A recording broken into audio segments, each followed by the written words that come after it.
Hi guys, tonight we are wandering into a castle where the wind never quite stops whistling through the battlements. You tug your cloak tighter as you step across uneven stone floors, the chill climbing up your legs like icy fingers. You feel the dampness in the walls, and you know that without heating, you probably won't survive this night, let alone the long winter ahead. But don't worry, you're not really going to be stuck here. You're safe in your warm room, drifting into this story with me. So, before you get comfortable, take a moment to like the video and subscribe, but only if you genuinely enjoy what I do here. And, if you feel like it, tell me your location and the local time where you are listening. Now, dim the lights and let's move through the stone corridors.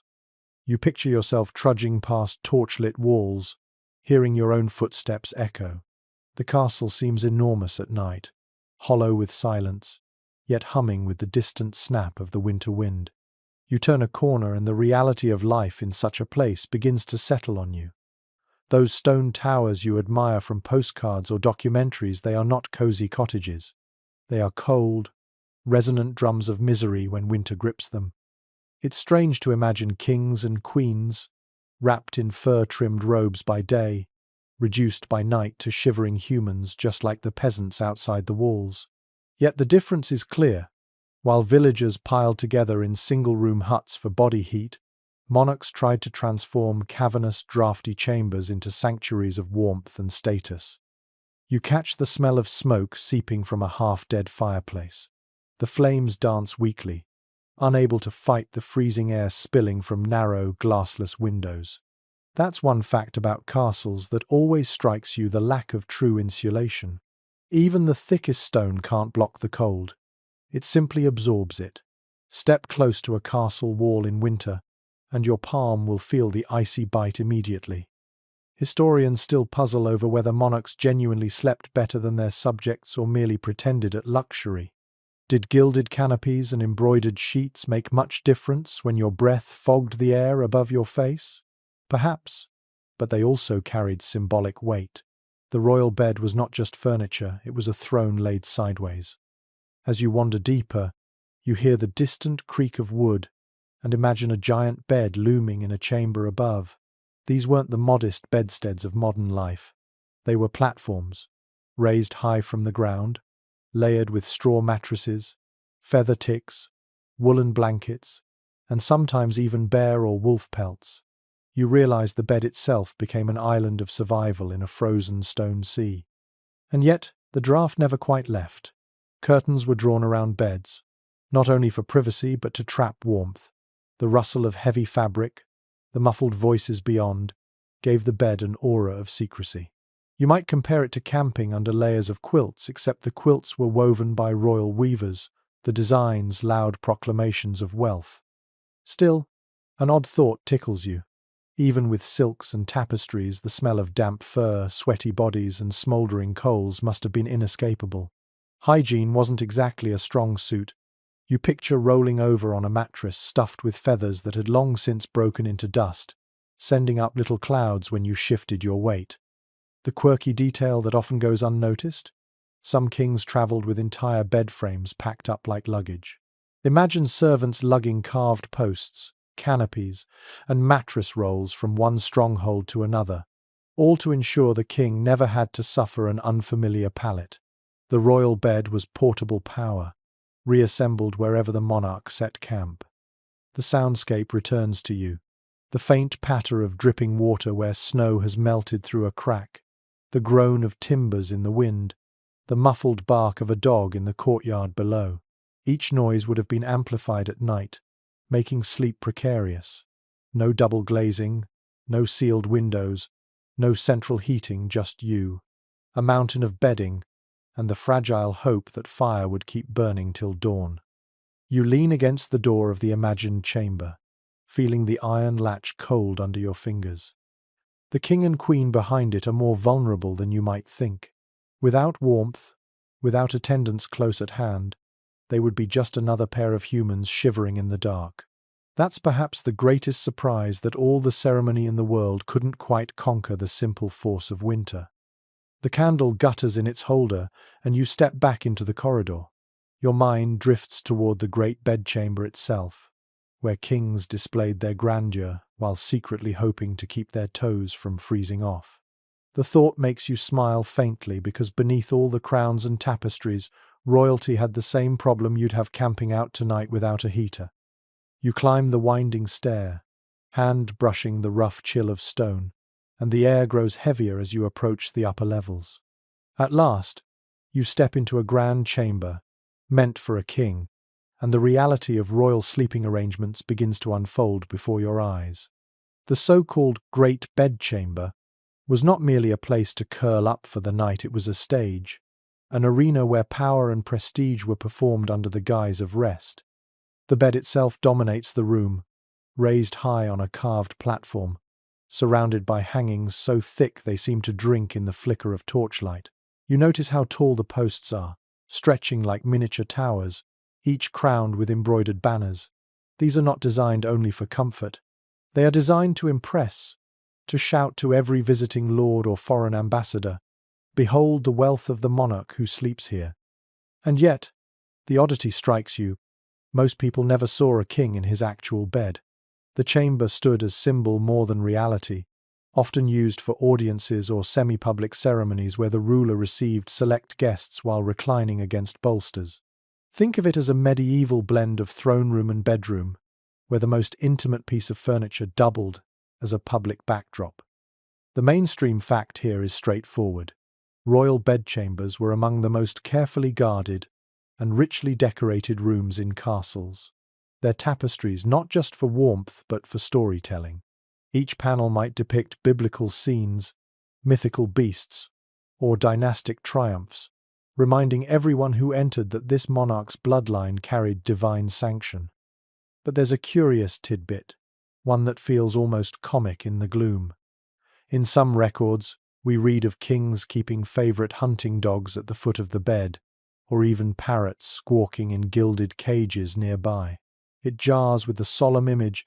Imagine a royal audience interrupted by the yapping of a spaniel or the squawk of "God save the king" from a feathered mimic. Scholars continue to debate whether the royal bedchamber was more a living space than a true bedroom. Some argue that monarchs rarely slept there, preferring smaller, cozier rooms tucked deeper within the castle's thick walls. Others believe the grandeur was too important to abandon, even if the chill kept gnawing at their bones. You sense the truth probably lies in between. The ceremonial chamber as a daily stage, and hidden chambers as nightly retreats. You feel the thickness of the air, scented faintly with beeswax polish and smoke from an underpowered fireplace.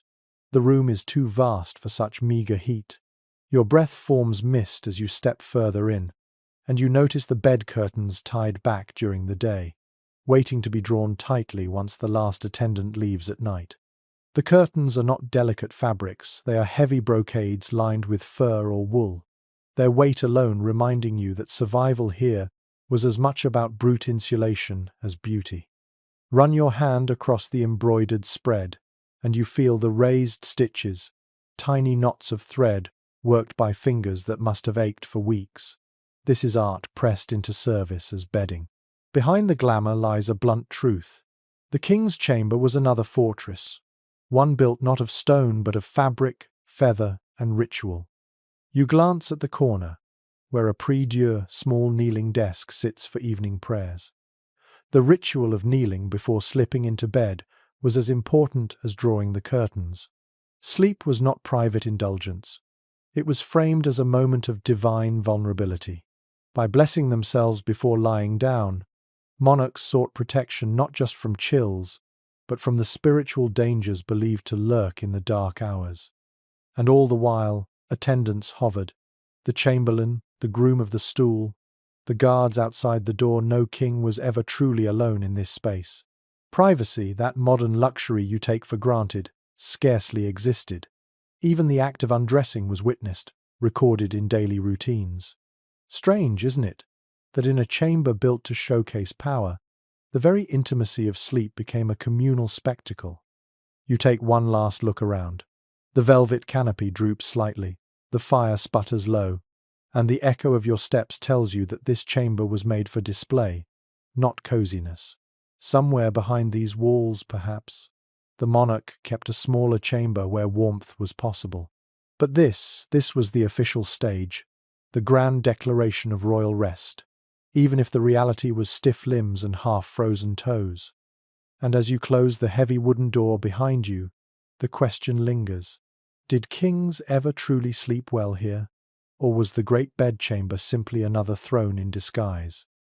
You slip through another carved oak door, and suddenly the air feels different. The chamber before you is dominated by a massive structure that seems almost alive in the gloom. You stop short, your breath catching as you realize what you are looking at. The medieval canopy bed in all its monumental glory. It's not the sort of furniture you could ever buy at a modern store.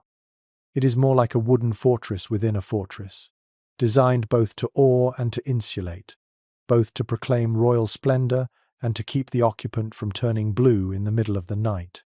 You step closer, and the size overwhelms you.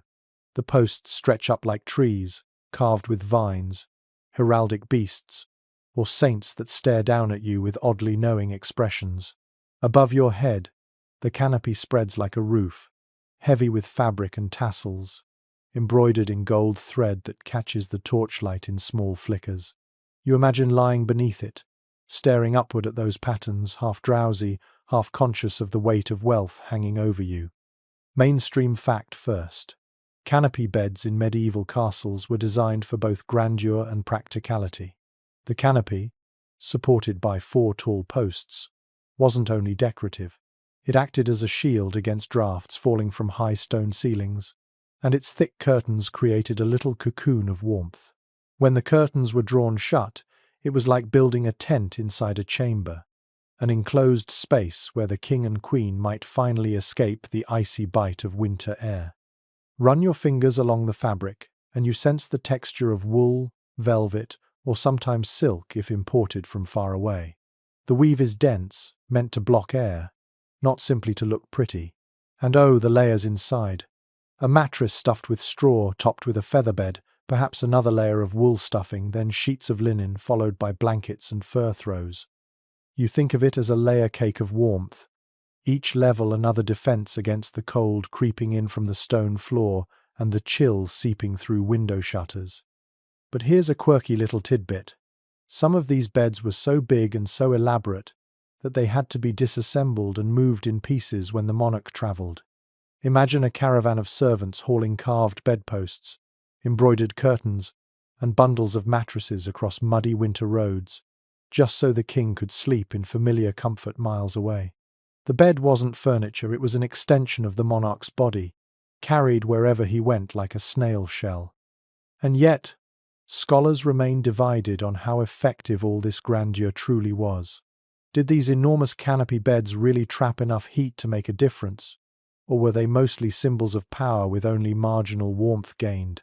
Some argue the heavy curtains created microclimates that were genuinely cozy.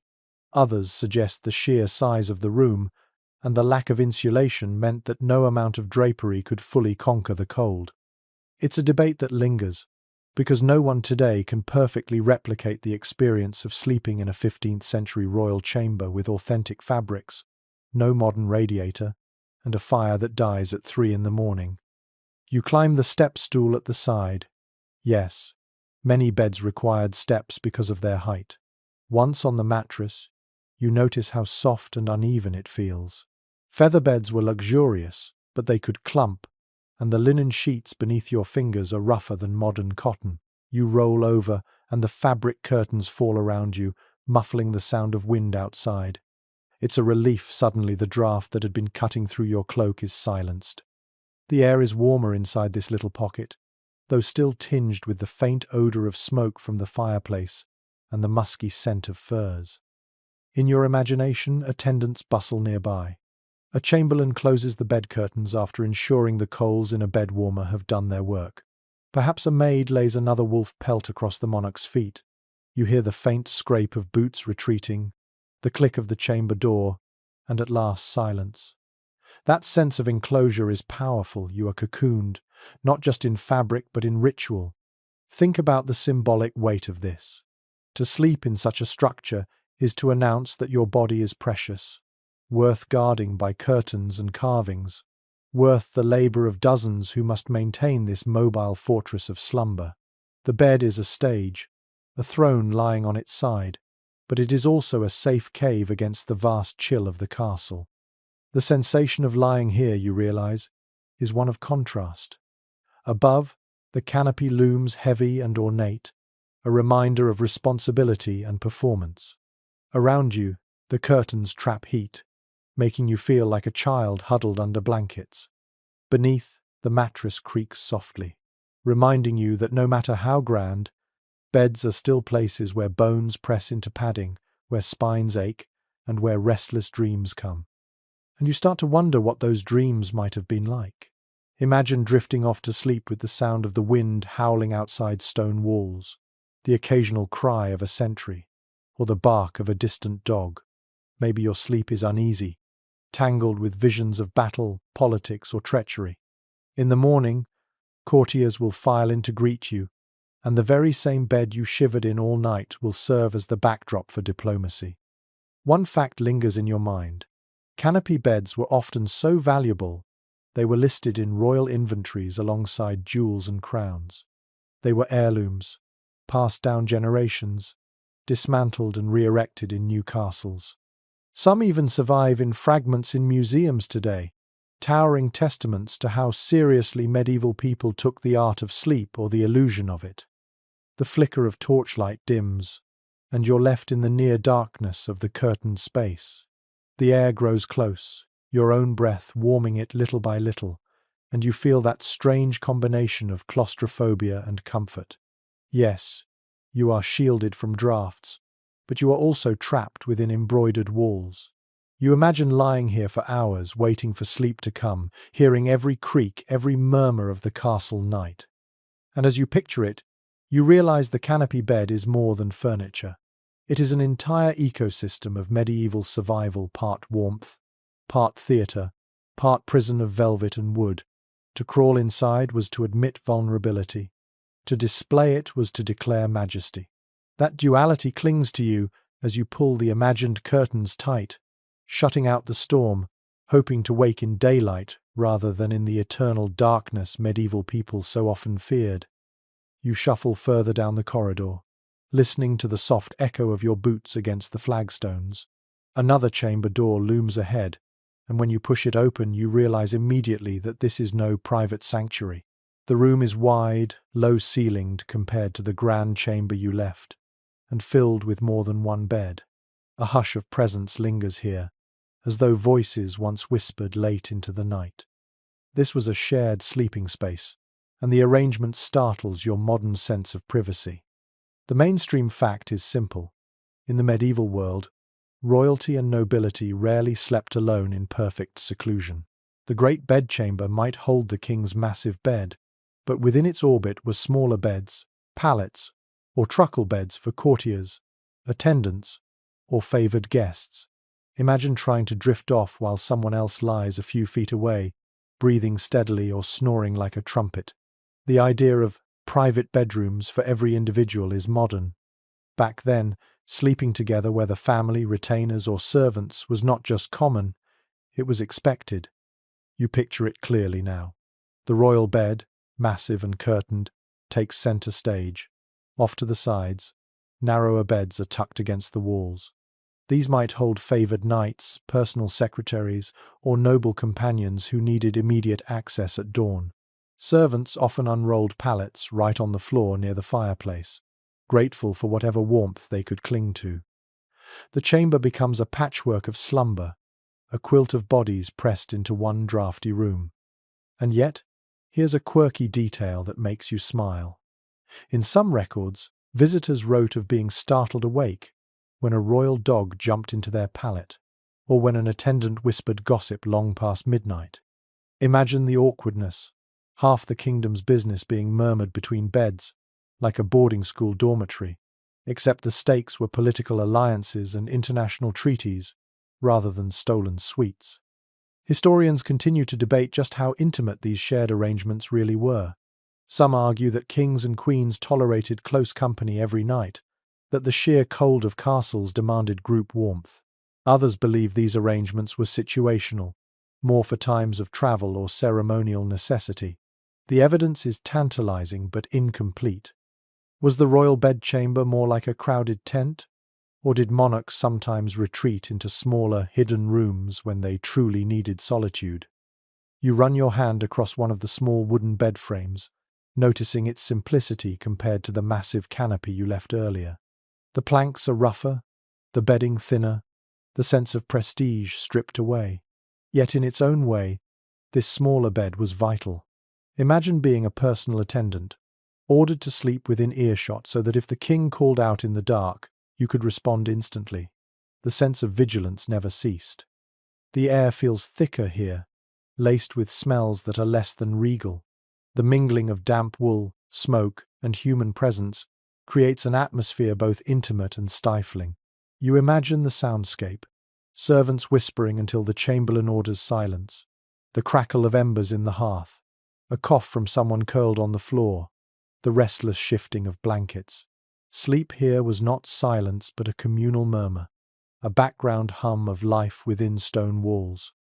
And this communal aspect tells you something profound.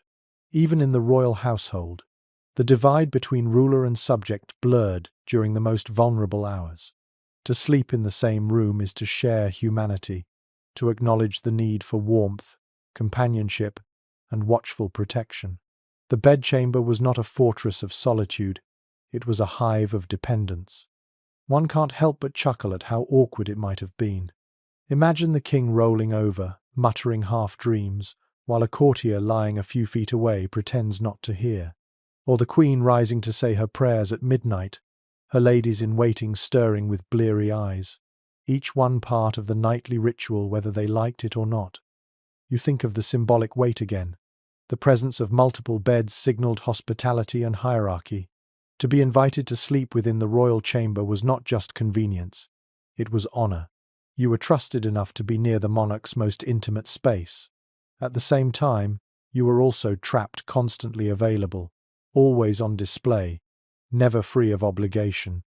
The atmosphere becomes more vivid as you imagine slipping into one of these smaller beds. The mattress is lumpy, the straw rustling beneath linen sheets. You pull a woolen blanket over your shoulders, scratchy against your skin but desperately welcome against the night air. Across the chamber, you hear the heavy curtains of the royal bed being drawn shut, creating a muffled cocoon. Outside those curtains, you are left with the hum of whispers and the draught that sneaks through shuttered windows. Quirky as it sounds, some nobles even conducted minor business while in bed. You picture a courtier, half-sitting, parchment on his knees, scribbling notes by candlelight while another dozed beside him. The line between workplace and bedroom blurred to the point of absurdity. The chamber was a round-the-clock office, a dormitory, and a sanctuary all in one. The scholarly debate grows richer the longer you think about it. Was this arrangement practical survival in drafty castles? Or was it political theatre to remind everyone of their dependence on the crown? Some argue it was both, a compromise between warmth and control. For you, standing here in the ghost of this chamber, it seems undeniable. The very fabric of medieval sleep was woven with power, loyalty, and necessity. You let your imagination drift further. The night deepens, the fire dims to glowing embers, and the chamber fills with the sound of steady breathing. You lie awake, staring at the canopy's silhouette in the dark, aware that at any moment the king could speak, and every person here would leap from bed. This isn't rest in the modern sense, it's more like a state of readiness disguised as sleep. And when morning comes, the chamber will spring alive again. Servants folding blankets, courtiers straightening tunics, the monarch stretching beneath fur covers, while attendants fling the curtains wide. The intimacy of the night evaporates, leaving only ceremony and routine. Yet you can't quite forget that for a few fragile hours, royalty and subject shared the same air, the same draughts, the same uneasy dreams. You step back into the corridor, the hush of the shared chamber still in your ears. Privacy, you realize, is a luxury that even kings and queens couldn't buy. In these cold winters, in these vast stone halls, sleep was communal, survival was collective, and the night belonged not just to one bed, but to many. The next chamber you enter feels almost theatrical in its arrangement. Instead of one dominant bed with a scattering of pallets, you notice several imposing bedsteads lined along the walls, their frames solid oak, their covers rich with embroidery. It is not the cozy, shared intimacy you just left, nor the solitary grandeur of the royal canopy. This is something different. You pause, tilting your head, wondering why on earth a single royal chamber would contain multiple beds of this stature. The straightforward historical fact here is that medieval royal and noble chambers often contained more than one substantial bed, and the reason had less to do with romance and more to do with politics. In some courts, it was common for monarchs to host honored guests, powerful allies, or even rivals within the same sleeping space. A secondary bed, richly made up, was there to demonstrate hospitality, trust, and a sort of choreographed intimacy. Imagine the message it sent. You are important enough to sleep under my roof, close enough to my person that I will let you share the sanctity of my chamber. You wander past one of these secondary beds, and you see that it is not a shabby thing shoved in the corner. Its posts are carved, its linens carefully arranged, its coverlet heavy with gold thread. To be placed in this bed was no insult. It was a symbol of royal favor, an embrace into the very heart of power. You imagine ambassadors from distant kingdoms lying awake under such covers, torn between awe at the honor and anxiety at what it implied. But then comes a curious tidbit that makes you chuckle. In some households, these spare beds weren't always for living guests. They were kept made up purely for display, so that any visitor to the chamber could see that the monarch was prepared to host at a moment's notice.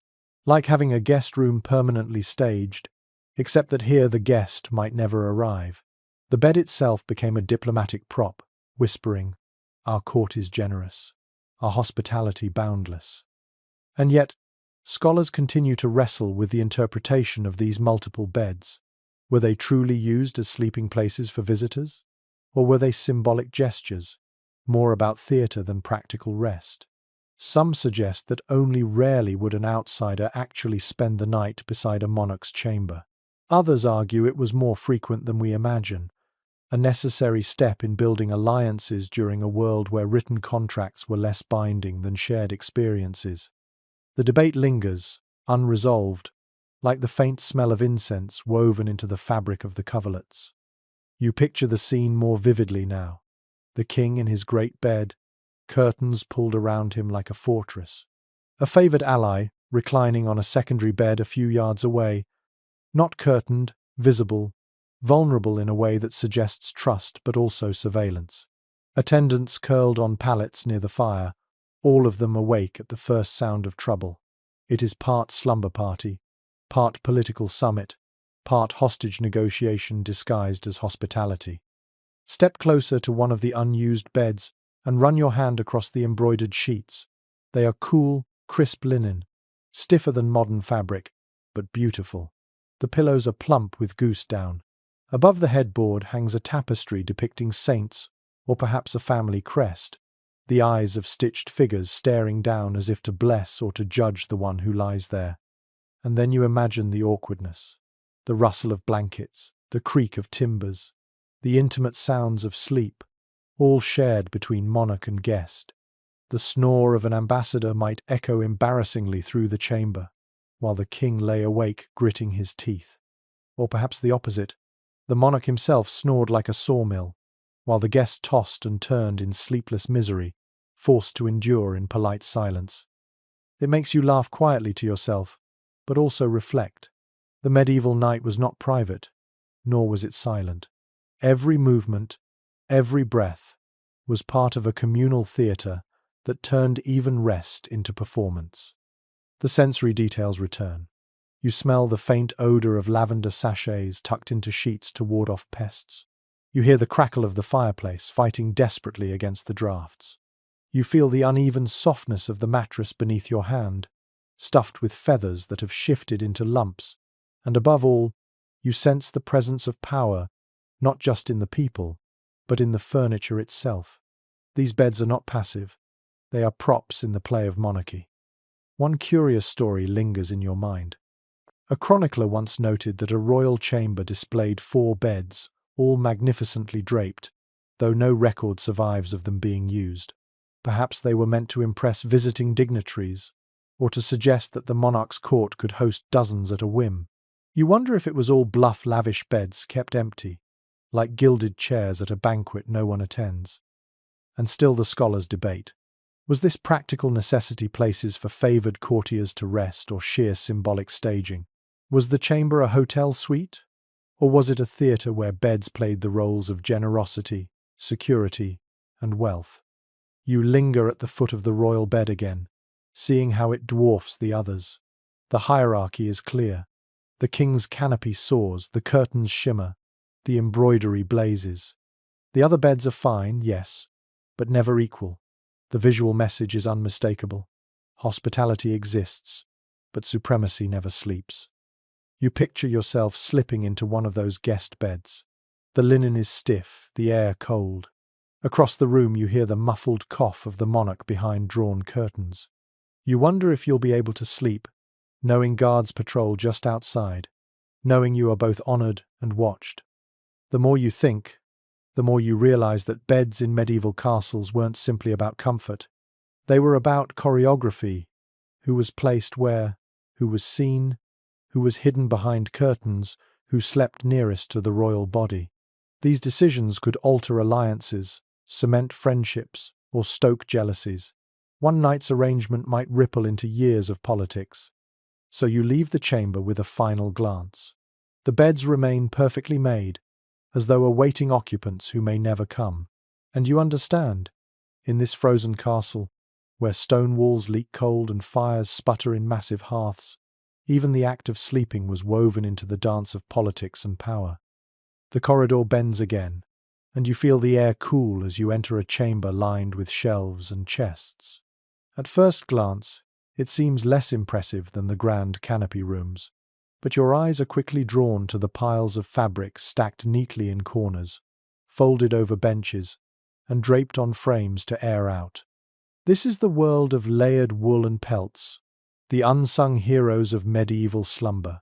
Here, textiles were not merely decoration but survival. One detail that emerges clearly from surviving records is that bedding was layered in astonishing abundance. Kings and queens did not rely on a single blanket to see them through the night. Instead, they piled on woolen sheets, fur-lined covers, and heavy quilts, one after another, until the weight itself pressed them down. Each layer held heat more effectively, each new piece of fabric acting as a barrier between royal flesh and the creeping chill that rolled off stone walls. Run your hand across one of these woolen blankets and you immediately notice the rough texture. It scratches a little, but the weave is dense, thick, and practical. The warmth comes not from softness, but from weight and insulation. Beneath that, imagine stretching out a fur coverlet, perhaps fox, wolf, or even ermine if you wanted to show off wealth. The smell of pelts lingers faintly earthy, musky, a reminder that these were once living creatures now pressed into the service of comfort. Strangely enough, some accounts tell us that furs were sometimes borrowed from ceremonial cloaks and repurposed at night. Imagine a queen slipping under her coronation robe, not for pomp, but for warmth. To modern ears, that sounds almost absurd, but in a castle where drafts crept like invisible serpents, extravagance doubled as insulation. Researchers remain divided over just how effective these layers were in practice. Some argue that by the time you stacked 4 or 5 heavy blankets and topped them with pelts, the warmth was more than sufficient, even stifling if a fire still smouldered in the hearth. Others suggest that the sheer volume of cold air seeping through shutters and down chimneys meant the heat dissipated almost immediately, leaving royalty swaddled but never truly comfortable. The question persists, were these layers enough? Or were kings and queens still waking with stiff, frozen fingers? You sit on the edge of one such bed in your mind, tugging the first wool blanket up to your chin. The weight presses against your chest, oddly reassuring, like being anchored against the night. Another layer goes on top, heavier, patterned with embroidered borders to signal status. Then comes a fur, thick and almost suffocating. By the time the final cover is spread, you feel entombed in fabric. Cozy, yes, but also constrained. Turning over must have been a clumsy maneuver, requiring the shifting of several dozen pounds of material. And then there is the smell, the lingering lanolin of unprocessed wool, the faint musk of animal hide, the smoky perfume absorbed from fires. You breathe it in and realize that medieval sleep had its own scent, a blend of earthy and acrid notes, far from the sterile fragrance of modern laundry detergent. An odd little detail preserved in some chronicles mentions that bed covers could also be scented with herbs, lavender, rosemary, or chamomile tucked into seams. This was not just for pleasant fragrance, but for supposed health benefits, to purify the air and ward off illness. You picture attendants shaking out blankets in the morning, little sprigs falling to the floor, a subtle ritual of both hygiene and superstition. The visual spectacle mattered too. These were not plain covers but works of art. Quilts were embroidered with dynastic symbols, pelts lined with silk edging, wool covers stitched with patterns meant to impress visitors. Sleep was survival, but it was also theatre, and every blanket had a role in the performance. Still, the question lingers in your mind. Did all those layers ever truly erase the bone-deep cold of a stone chamber in January? Some scholars argue that the layers worked remarkably well, creating pockets of trapped air that insulated like a primitive version of a down comforter. Others counter that the sheer scale of cold defeated even the heaviest furs, leaving monarchs to toss and turn despite their textile fortresses. The answer may never be certain, but the debate adds another wrinkle to your understanding. Close your eyes now, and you feel the weight of those layers pressing down, the heat slowly building, the claustrophobic sense of being swaddled like a child. It's oddly comforting, though your shoulders ache from immobility. You imagine drifting toward sleep, listening to the muffled sound of wind outside the curtains, cocooned in fabric that is as much status symbol as it is insulation. In the half-light, you notice something else: the sheer labor behind these layers. Each cover had to be woven, dyed, embroidered, cleaned and maintained by armies of servants. The wool came from flocks tended by peasants in distant fields. The furs came from hunters who risked wilderness and snow. The embroidery was done by patient fingers bent over frames for months.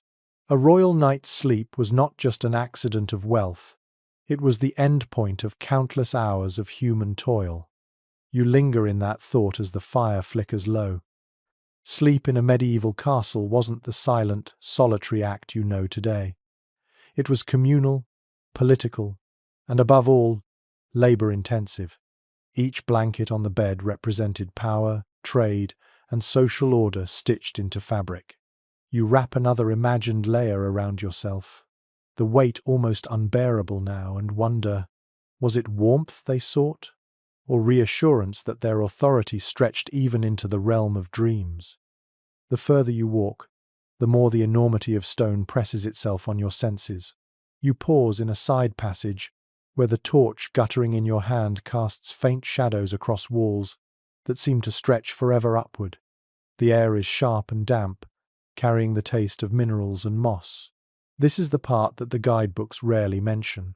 Stone walls are not neutral backdrops, they are cold engines of discomfort.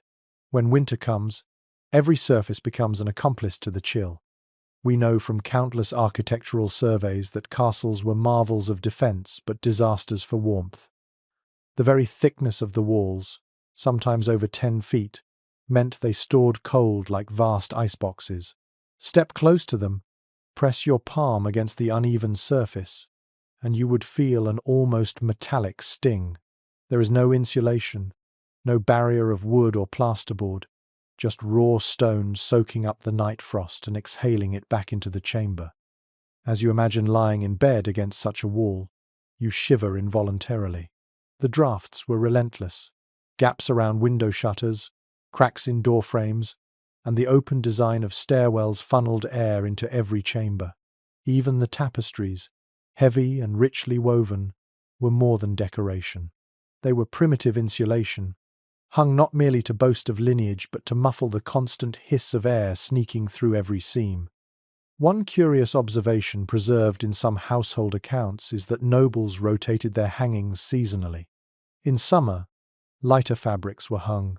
In winter, the heaviest wool or velvet was brought out to line walls and even ceilings.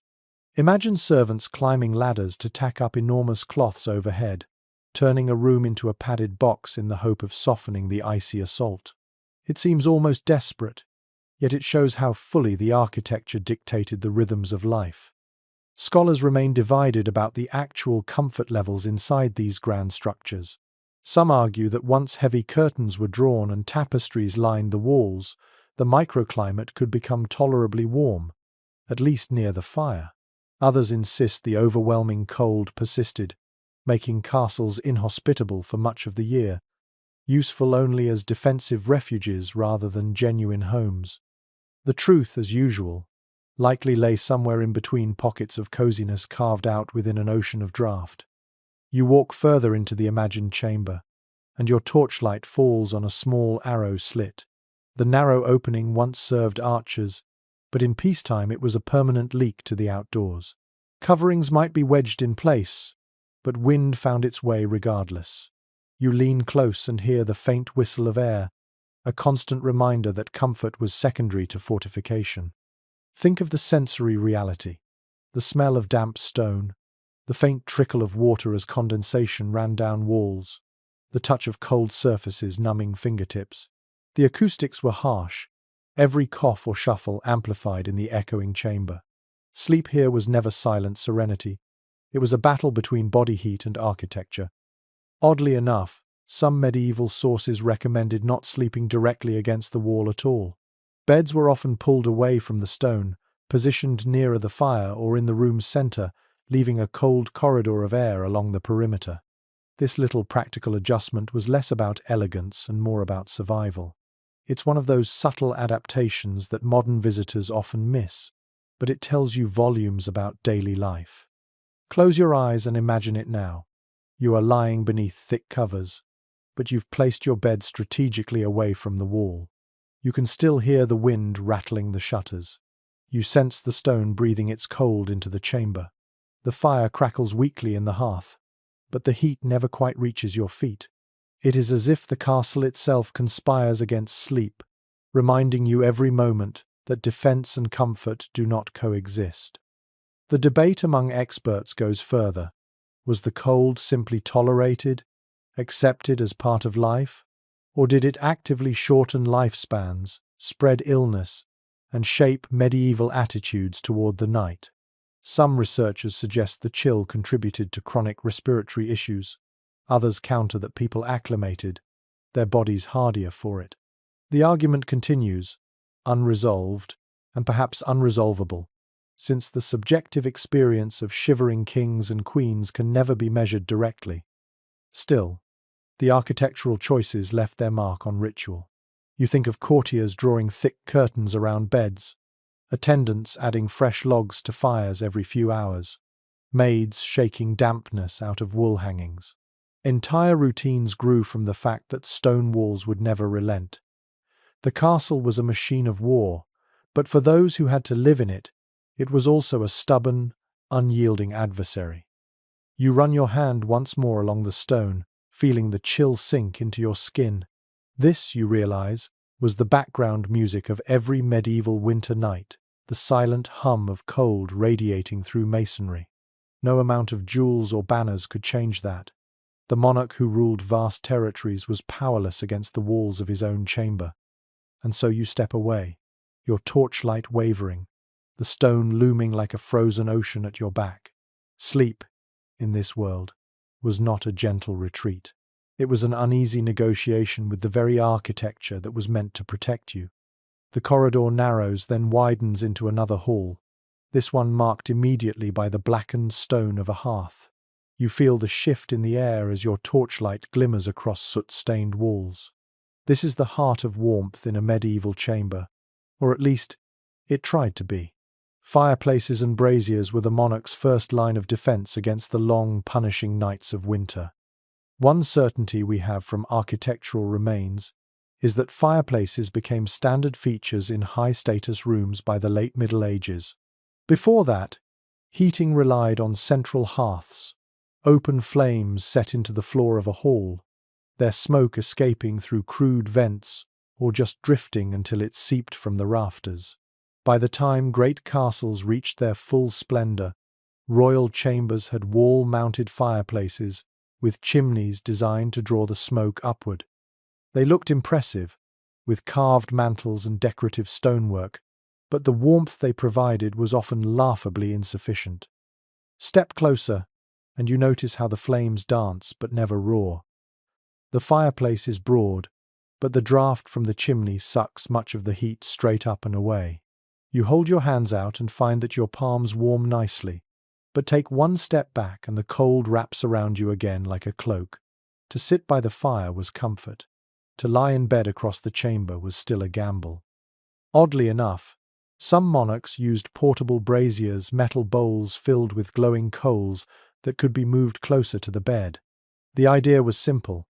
If the fireplace couldn't heat the entire room, perhaps a smaller portable furnace could. Imagine the glow of red embers hissing faintly as they burned, the faint crackle when a servant tossed in a fresh lump of charcoal. The smell was metallic, smoky, sometimes acrid, a mixture of heat and hazard. Because here lies the problem. Smoke. Fires and braziers made warmth possible, but they also filled chambers with noxious fumes.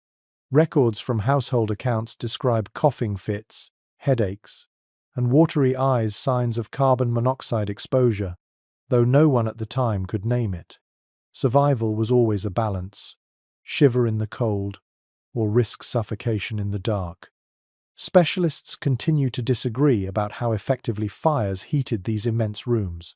Some argue that large hearths kept stoked all night could make the chamber almost comfortable, at least in the radius of a few yards.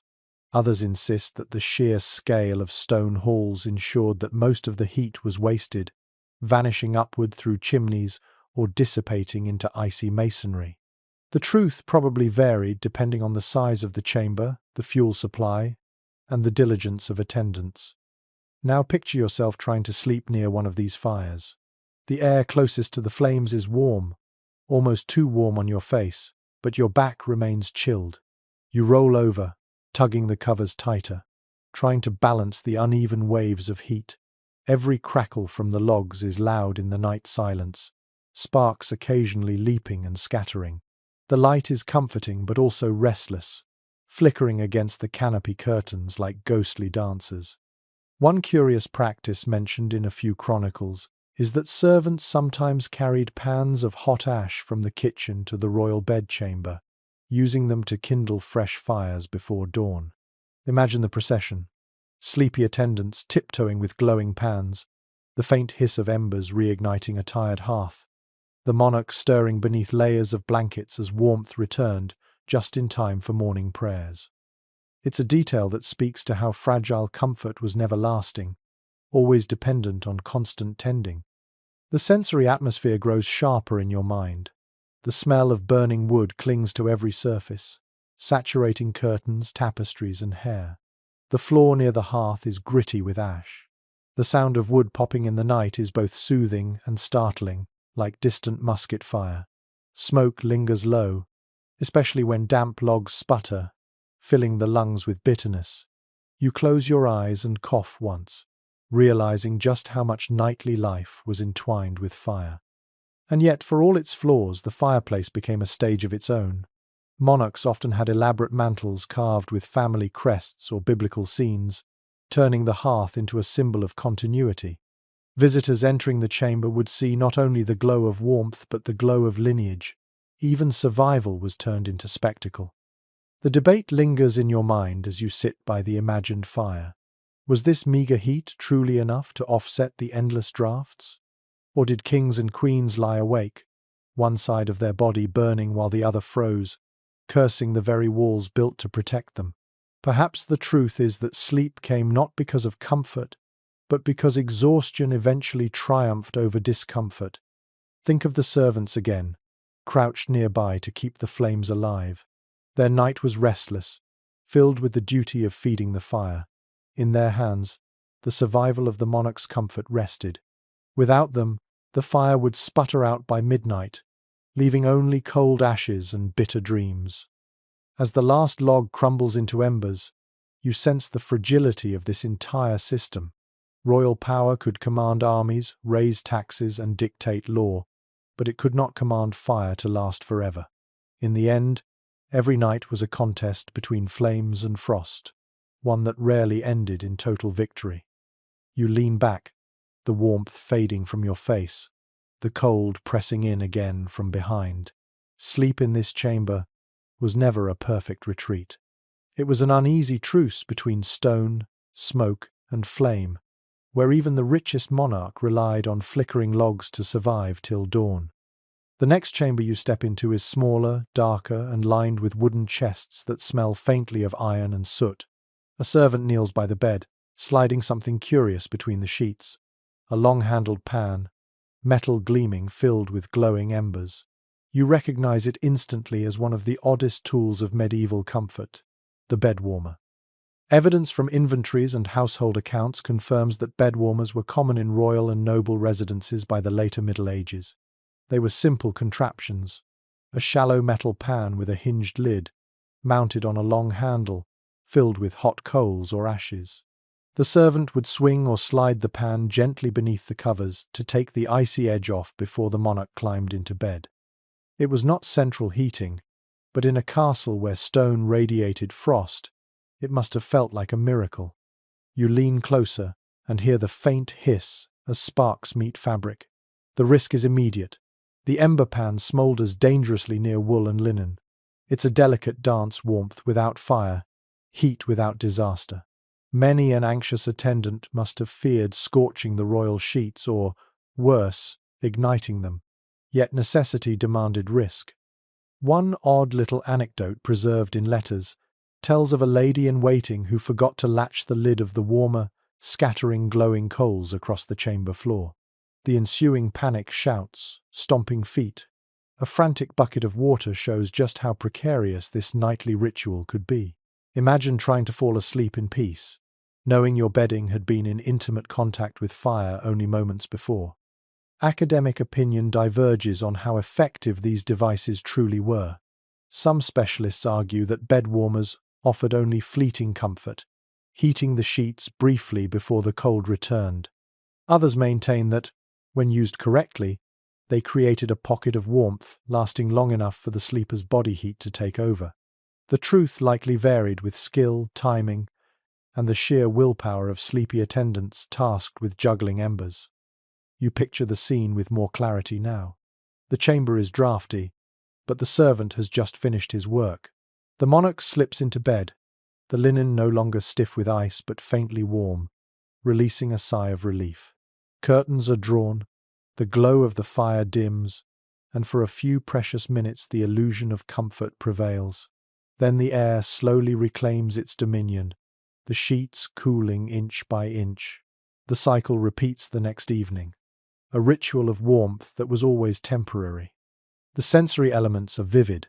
You can smell the metallic tang of hot iron, the acrid sweetness of burning coal. Your fingers brush the sheets and feel residual warmth fading like breath on glass. The sound of the pans scraping softly against the bed frame echoes in the quiet chamber. It is comfort delivered with smoke and risk, intimacy balanced on the edge of danger. There is also something ceremonial about it. The act of warming the bed was not just practical but symbolic, a mark of service, a demonstration of loyalty. To slide glowing embers beneath the king's sheets was to declare that even his most vulnerable moment, the act of sleep, was shielded by devoted attendants. The monarch lay in warmth not solely because of technology, but because of people. And what of the servants themselves? Imagine their hands, calloused and singed from handling these devices night after night, their nostrils filled with smoke, their eyes watering from sparks. They were the invisible guarantors of comfort, sacrificing ease so that someone else might fall asleep more quickly. The human toll of medieval warmth is easy to forget, yet it burned into every ember. A quirky little variation existed as well. Some records mention hot stones wrapped in cloth or bricks heated in the hearth, slipped into beds to radiate gentler, longer-lasting heat. Unlike ember pans, these carried less risk of fire, but offered less intensity. The choice between stone and coal was another nightly calculation, a balancing act between safety and immediate relief.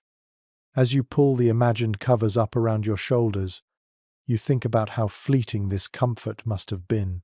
The momentary glow would fade within minutes, leaving the sleeper once more dependent on thick blankets and body heat. The bed warmer was a gesture, not a solution, an opening act for a long night of shivering endurance. Still, the ritual mattered. It gave the impression that warmth could be commanded, that even the coldest castle could bend to human ingenuity. Perhaps it was less about temperature and more about reassurance, the psychological balm of sliding into sheets that had been briefly kissed by fire. In a world where control was everything, even temporary mastery over the cold carried meaning. You stand again by the door of the chamber, watching the last wisps of smoke curl from the metal pan as it cools. The monarch sleeps, cocooned in curtains, while servants clear away the dangerous tool. Tomorrow night it will be repeated, the same dance of coals and linen, risk and relief. And you realize, stepping back into the corridor, that medieval warmth was always fleeting. Fires died, furs chilled, coals cooled. Nothing lasted. Comfort was not permanent, but purchased nightly through ritual, danger, and relentless effort. It makes you smile faintly because, in a way, the bed warmer tells the whole story of medieval sleep. Ingenious, precarious, and never quite enough. You move deeper into the castle's sleeping world, and this time, what catches your eye is not the bed itself, but the clothing draped across stools and pegs. Here lies another forgotten layer of medieval survival, the garments people wore to bed. For kings and queens, sleep did not mean slipping into silk pajamas or nothing at all. It meant dressing strategically, layering against the cold, turning nightwear into armor against the frost. Surviving household records tell us plainly that specialized nightclothes existed. Monarchs and nobles wore long linen shirts, sometimes reaching to the ankles, functioning as both undergarments and sleepwear. These were paired with woolen hose, heavy socks, or occasionally gloves. And most iconic of all, the nightcap. You imagine a king pulling a soft cap over his head before crawling under furs, the tassel brushing against his cheek as he settled into place. Think of how necessary it was. The head, after all, loses heat quickly. In a chamber where breath crystallized in the air, covering every inch of skin became essential. The idea of sleeping in full layers may feel suffocating to you now, but to them it was the difference between life and a shivering vigil till dawn. Curiously, some accounts suggest that royalty even wore multiple layers of tunics at night, essentially turning sleep into another form of daily dress. Imagine fumbling under piles of blankets while swaddled in 2 or 3 wool garments, the weight so heavy that rolling over required determination. Comfort was sacrificed to survival, and nobody doubted the necessity. Experts continue to disagree about just how heavy these layers were. Some argue that monarchs, cushioned by fires and tapestries, might have managed with only modest nightshirts. Others insist the bitter cold demanded full dress, sometimes even with cloaks pulled across the shoulders. The debate continues, fueled by scattered descriptions in inventories and letters. The truth is likely that it varied from castle to castle, and from one bitter January to a milder March. The quirky detail that lingers is the fashion of sleeping caps. They were not only practical but sometimes personalized, embroidered with initials or decorated with tiny stitches. Imagine the strange intimacy of a queen removing her jeweled crown at night, only to don a humble wool cap, a reversal that stripped away grandeur but revealed vulnerability. You smile, picturing a ruler of half of Europe snuggled into bed, looking like a child in a Christmas play. The sensory imagery grows sharper as you imagine slipping into these garments yourself. The linen shirt is stiff at first, then softens against your skin. The woolen socks scratch a little, but they cushion your feet from the icy sheets. The cap warms your scalp, muffling the sounds of the chamber around you. You feel bundled, almost swaddled, and as you lie back, the sheer volume of fabric presses gently against your limbs, a cocoon against the relentless cold. There is something psychological here, too. To dress for bed was to signal transition, to mark the line between the day's ceremonies and the night's fragile rest. Even kings and queens needed rituals of closure, washing their hands, saying prayers, donning nightshirts. The nightcap, small as it was, symbolized the final step into vulnerability. Some letters from the 15th century even describe noble families giving finely made nightshirts as gifts. It seems strange at first, but when you consider the climate, it makes sense. To present a beautifully embroidered linen gown was to offer not just fabric, but warmth, safety, and intimacy. Sleep itself was commodified, turned into a currency of favor and affection. And then there were the moments of humor.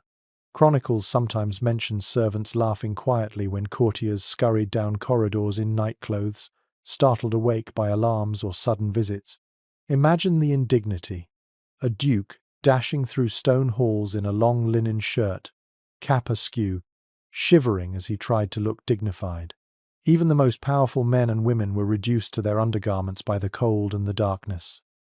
The debate among researchers lingers. Were these layers purely practical, or did they also carry symbolic meaning?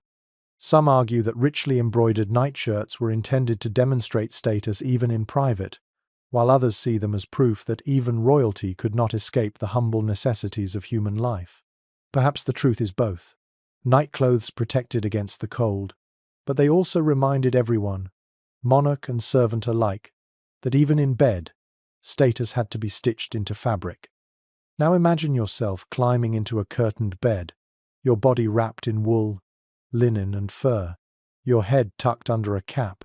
You shift once, twice, trying to find ease under the weight. You breathe into your own hands, warming them through the fabric of gloves. Your skin prickles with the itch of wool. Your chest tightens beneath layers. And yet you are grateful, because without it, the cold would gnaw at you until dawn. The torch guttering in the corner sends shadows across the pile of discarded cloaks and boots. Attendants retreat quietly, leaving only the rustle of fabric as the monarch turns in bed. For a brief moment, the world feels still.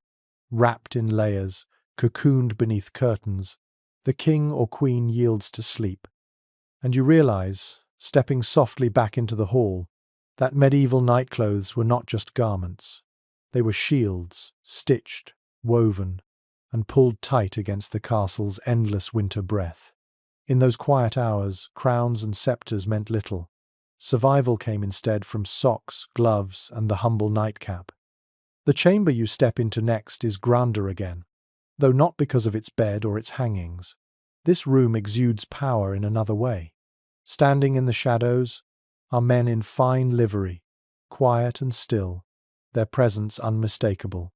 These are the chamberlains, the keepers of royal privacy, the gatekeepers of who approached the bed. You sense immediately that this was not just a sleeping room, it was a stage of constant negotiation where entry was controlled with precision.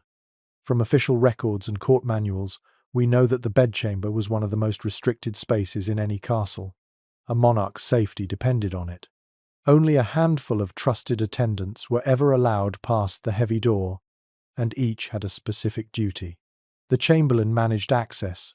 The groom of the stool oversaw personal necessities. Pages tended to clothing or fires, and guards stood discreetly outside. Together, they formed a human shield around the royal body, at its most vulnerable. Think about the vulnerability of sleep. For all their crowns and armies, kings and queens were defenseless once they closed their eyes. That made the bedchamber both the most intimate and the most political room in the palace. Who was permitted to cross its threshold was a question of trust, and trust was never given lightly. One curious fact appears in household rosters. The chamberlain often kept literal keys to the room, a responsibility that carried immense weight. To hold those keys was to hold symbolic power, a reminder that privacy was not owned by the monarch alone, but mediated through loyal servants. It is startling, isn't it, to realize that even the most powerful ruler in Europe relied on a handful of attendants to guard the sanctity of their rest.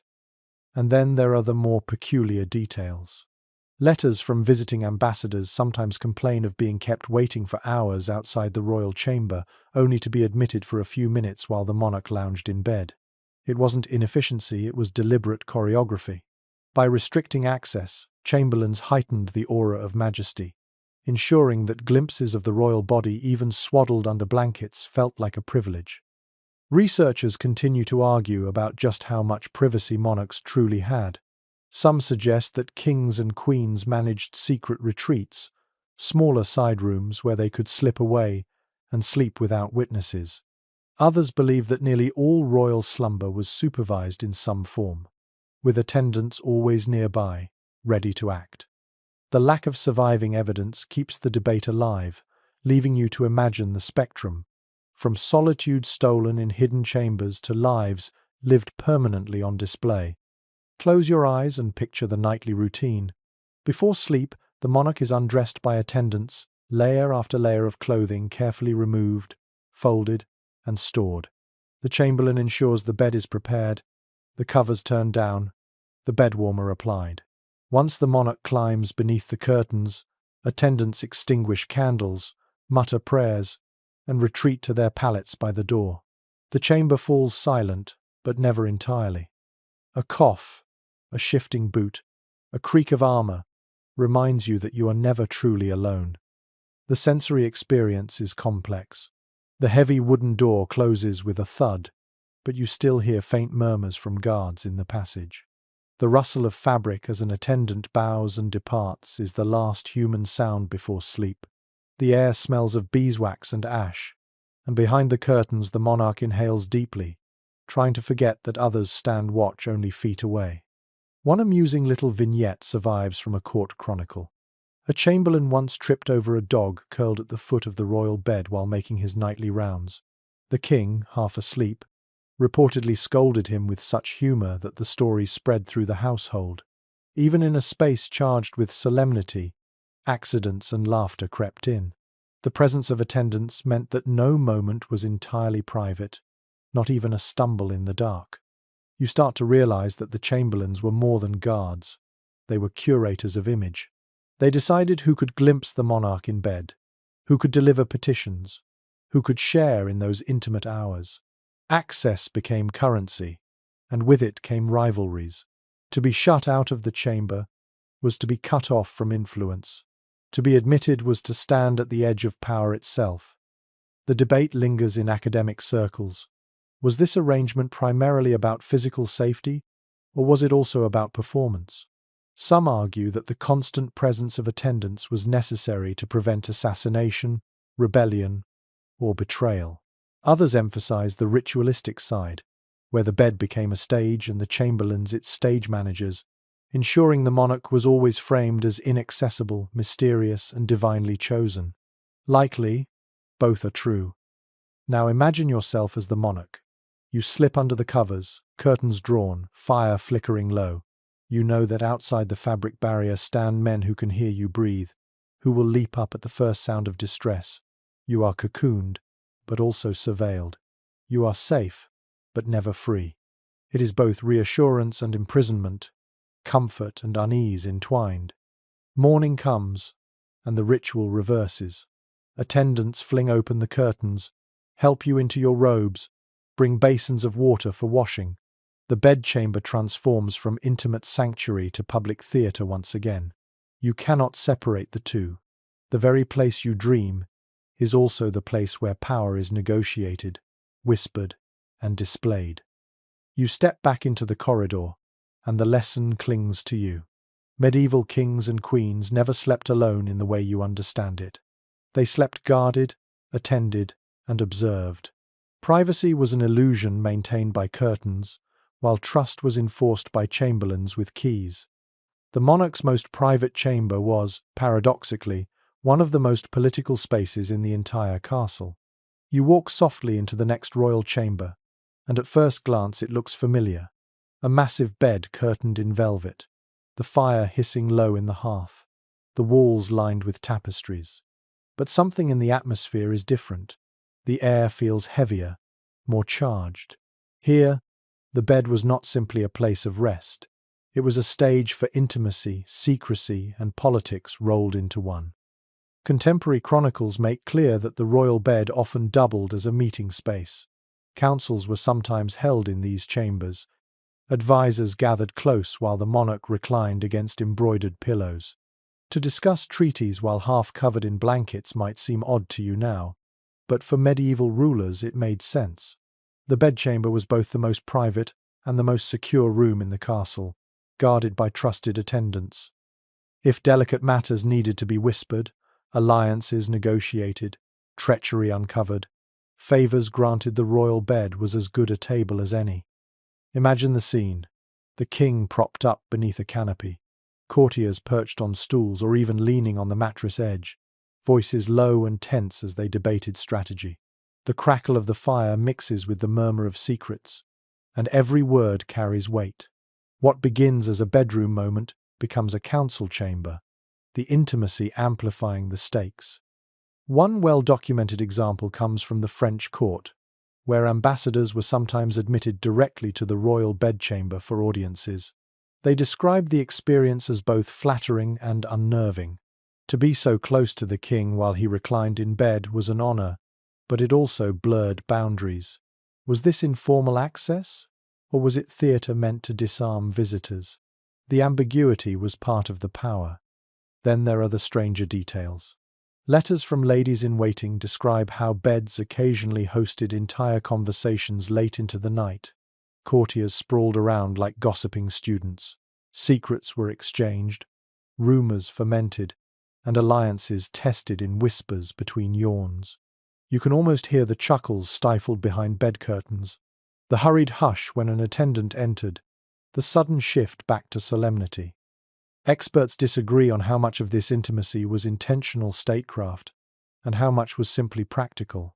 Some argue that monarchs deliberately used their beds as stages to blur lines, projecting an image of approachability while still asserting authority. Others suggest it was the natural result of cramped living spaces, where privacy was scarce and the warmest chamber naturally became the meeting point. Either way, the symbolism endured.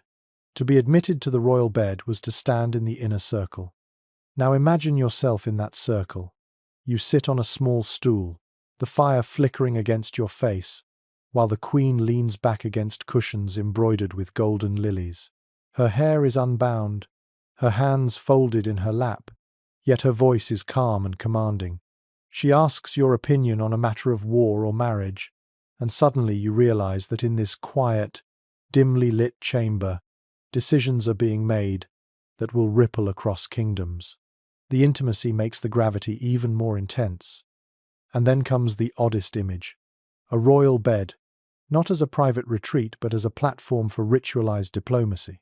Sometimes, visitors were invited to witness the monarch rising in the morning or being tucked in at night, ceremonies that blended intimacy with spectacle. Imagine filing into a chamber to watch your ruler drink spiced wine before bed, or recite prayers while attendants arranged pillows. It seems absurdly personal, yet it was a calculated act of power. By sharing these private rituals, monarchs bound their courtiers more tightly, reminding them of their dependence. One quirky story tells of a visiting ambassador who was utterly bewildered when invited to speak with a king already half asleep under his covers.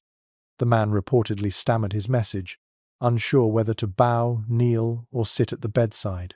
It's almost comical, but it highlights the strange collision of vulnerability and authority in these moments. The sensory world of such a chamber is intense. The bed curtains trap the smell of wool and perfume. The fire sputters with occasional sparks. The air feels heavy with both warmth and tension. You hear whispers layered over the creak of floorboards, the rustle of fabric as courtiers shift uncomfortably on stools. The monarch's voice, muffled by pillows, carries across the hush. Every detail reinforces the sense that the bed itself is a throne in disguise. Historians continue to debate whether this blending of sleep and politics weakened or strengthened royal authority. Some see it as a dilution, making monarchs appear too human, too vulnerable. Others argue the opposite, that the deliberate blurring of boundaries magnified mystique, keeping outsiders perpetually off balance. The fact that so many ambassadors wrote about the strangeness of being admitted to a bedchamber suggests it worked as intended. It left an impression not easily forgotten. Now, place yourself behind the curtains, lying on the mattress as the last attendants retreat.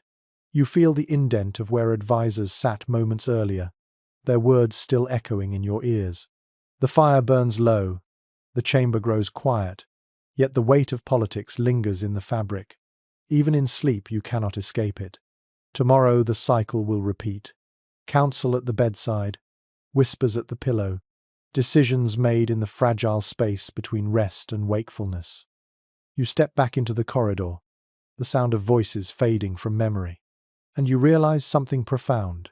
In the medieval world, there was no true boundary between the political and the personal, the ceremonial and the private. Even the bed, that most intimate of refuges, was a stage where power played itself out. The corridor you follow now twists downward toward a wing of the castle that feels less ceremonial and more practical. The walls are plainer, the ceilings lower, the air sharper. You enter a chamber filled not with velvet curtains but with travel trunks, folded tents, and rolled bedding. This is the world of the royal travelling bed, the companion that followed kings and queens wherever their duties or whims carried them. From surviving household accounts, we know that monarchs rarely stayed in one castle for long. Courts were mobile, drifting between palaces, fortresses, and hunting lodges. And when war or pilgrimage demanded it, the king or queen ventured into tents pitched in hostile fields or icy forests. Yet even in those circumstances, they did not surrender the comforts of ritual sleep. Beds were dismantled, packed onto carts and reassembled like puzzle pieces wherever the royal body required rest. Think about what that meant. Servants lugging heavy oak posts through mud, dragging mattresses wrapped in oilcloth to protect against rain, carrying embroidered curtains through mountain passes. It was an enormous effort, yet one deemed essential. The royal bed was not just furniture, it was a portable symbol of majesty, an anchor of continuity, even in the most uncertain places. One detail recorded in English royal inventories is particularly striking. Henry VIII travelled with an entire dismantleable bed of state, carved, painted, and complete with canopy. Imagine the absurd sight of a gilded bed frame emerging from a wagon in the middle of a battlefield camp, while soldiers huddled nearby on straw pallets. The bed announced that the king remained king, even when surrounded by mud and fear. And here's a strange, almost comic note. In some expeditions, portable beds were so large and elaborate that setting them up required entire teams of carpenters. Chronicles describe tents straining under the weight of wooden frames, ropes creaking as servants struggled to raise canopies inside canvas pavilions. You almost hear the grunts, the laughter, the muttered curses as royal dignity was rebuilt in the middle of nowhere. Experts still puzzle over how effective these travelling beds truly were. Did they offer real comfort, or were they more symbolic gestures? Some argue the familiarity of one's own mattress and hangings provided genuine warmth and psychological reassurance. Others believe the effort far outweighed the benefit, that no matter how many furs you piled, a tent pitched on frozen ground could never feel like home. The lack of agreement shows how blurred the line was between practicality and performance. Picture yourself inside one of those campaign tents now. Outside, snow crunches under the boots of guards, and the night wind snaps the canvas like a drum. Inside, the royal bed stands proudly, its curtains drawn, its blankets thick with fur. A brazier glows nearby, throwing sparks against the damp walls of the tent. You crawl beneath the covers and feel the reassuring familiarity of the same fabrics you slept under at Windsor or Rouen. The illusion of continuity holds, even if the ground beneath you is mud. The sensory details crowd in. The air smells of wet wool, wood smoke, and the faint tang of horse dung carried in from the stables. The fire crackles but never quite warms the air. The mattress feels lumpy from travel, feathers clumped from damp. The curtain muffles some noise, but you still hear the restless stamping of hooves outside, the mutter of soldiers, the occasional clatter of armor. Sleep is shallow, broken, threaded with the sounds of war, yet the symbolism mattered more than the rest. To maintain the ritual of the royal bed was to insist that even on campaign, the monarch was more than just another soldier.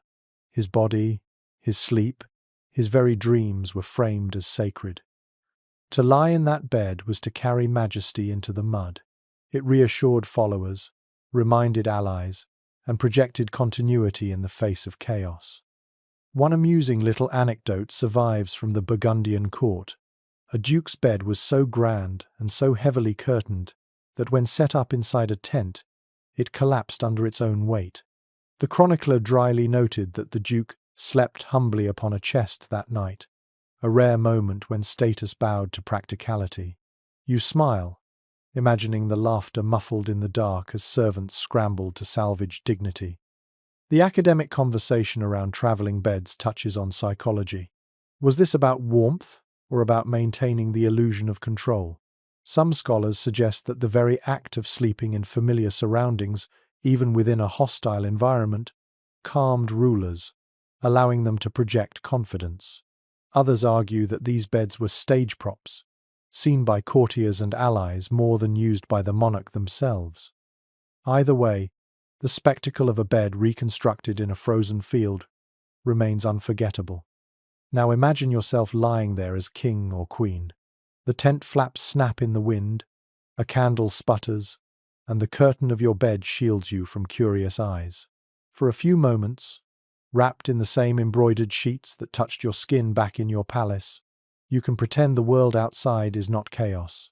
You drift into sleep, not because it is warm, but because ritual makes it familiar. You step back from the tent in your mind, leaving the bed to loom alone in the flickering firelight, and you realize something essential. Medieval kings and queens did not simply sleep where they were told. They brought their world with them, reconstructed it night after night, a portable fortress of fabric and ritual. In winter fields, icy forests, or smoky hunting lodges, the royal bed was always there, carrying the illusion of permanence across landscapes of uncertainty. You leave the campaign tents behind in your imagination and return to a castle chamber. This one feels different, not because of its size or the quality of its hangings, but because of its atmosphere. The fire glows in the hearth, throwing a restless light across stone walls, but the room still feels dim, almost smoky. You squint and realize why. The air is thick with candlelight haze, a veil of wax and soot that never quite clears. One thing that is beyond dispute is that medieval nights were illuminated not by electricity but by fire, candles, rushlights, and oil lamps. In royal chambers, beeswax candles were favored, cleaner and more expensive than the tallow versions peasants used. Their pale golden flames flickered with a steadier glow, casting long shadows across tapestries and canopies. The smell was sweet, almost honeyed, yet underneath it lingered the tang of smoke. Even beeswax could not erase the reality of combustion inside stone rooms. Think of it, the king or queen lying beneath furs, the bed curtains drawn, while a single candle burned nearby on a table or wall sconce. The flame quivered every time a draught slipped through shutters, light bending like a dancer across the chamber. Sleep came in a flickering world of half-light, never quite secure, never quite still. Curiously, accounts from visitors often mention the smokiness of these chambers. Fireplaces did not always draw properly, especially in windy weather. A gust from the wrong direction could send smoke billowing back into the room, blackening ceilings, staining curtains, and stinging eyes. You cough in your imagination now, the acrid taste catching in your throat, the soft rustle of sheets muffling the sound. One odd note from a 15th century inventory describes candles being snuffed out by servants after the monarch was in bed, only for one to be relit at intervals to check the room. Imagine the disturbance. Half-asleep royalty stirred by the strike of flint and steel, eyelids fluttering open as another wisp of smoke filled the canopy. Comfort was not continuous but intermittent, punctuated by the rhythms of flame. Specialists are still divided on how tolerable this environment really was. Some argue that the sheer number of tapestries and hangings absorbed much of the smoke, dulling its effect. Others counter that prolonged exposure must have been suffocating, leaving bedsheets reeking of soot and lungs clogged. The truth may lie in between, a blend of luxury and irritation, where sweet wax mingled uneasily with acrid fumes. The sensory scene grows vivid. You smell beeswax melting, earthy and rich. You hear the faint crackle of a rushlight, the snap of a log in the hearth. Shadows leap along the canopy above you, twisting into grotesque shapes that look almost alive.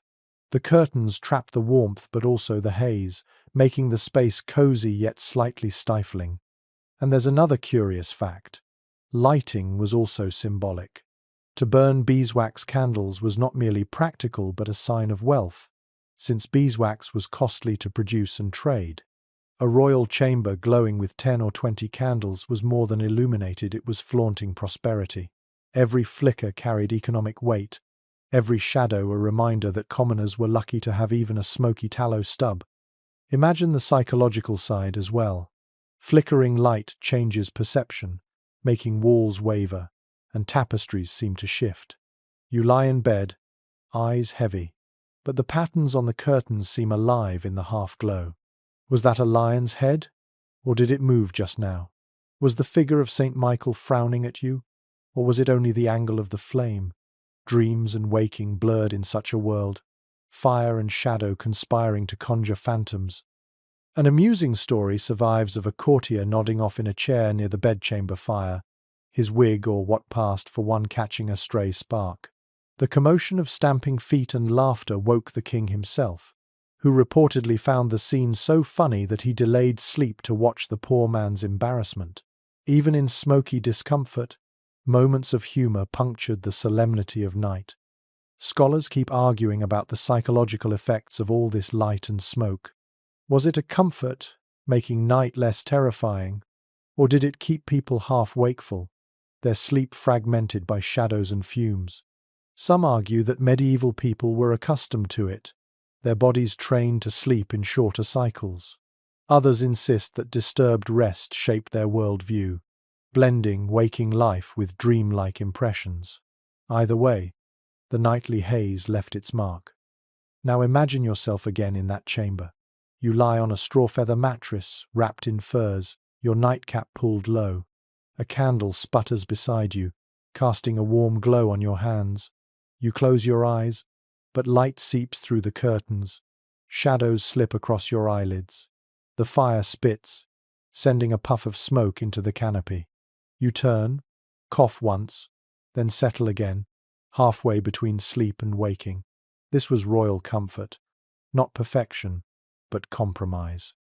As dawn nears, the last candle gutters out, leaving only smoke drifting lazily in the chamber. The monarch stirs, eyes smarting, sheets scented of wax and ash. Outside, servants prepare to throw shutters wide, letting in the icy morning air. Night has ended, but the memory of flickering flames and smoky breath clings to the bed like an invisible veil.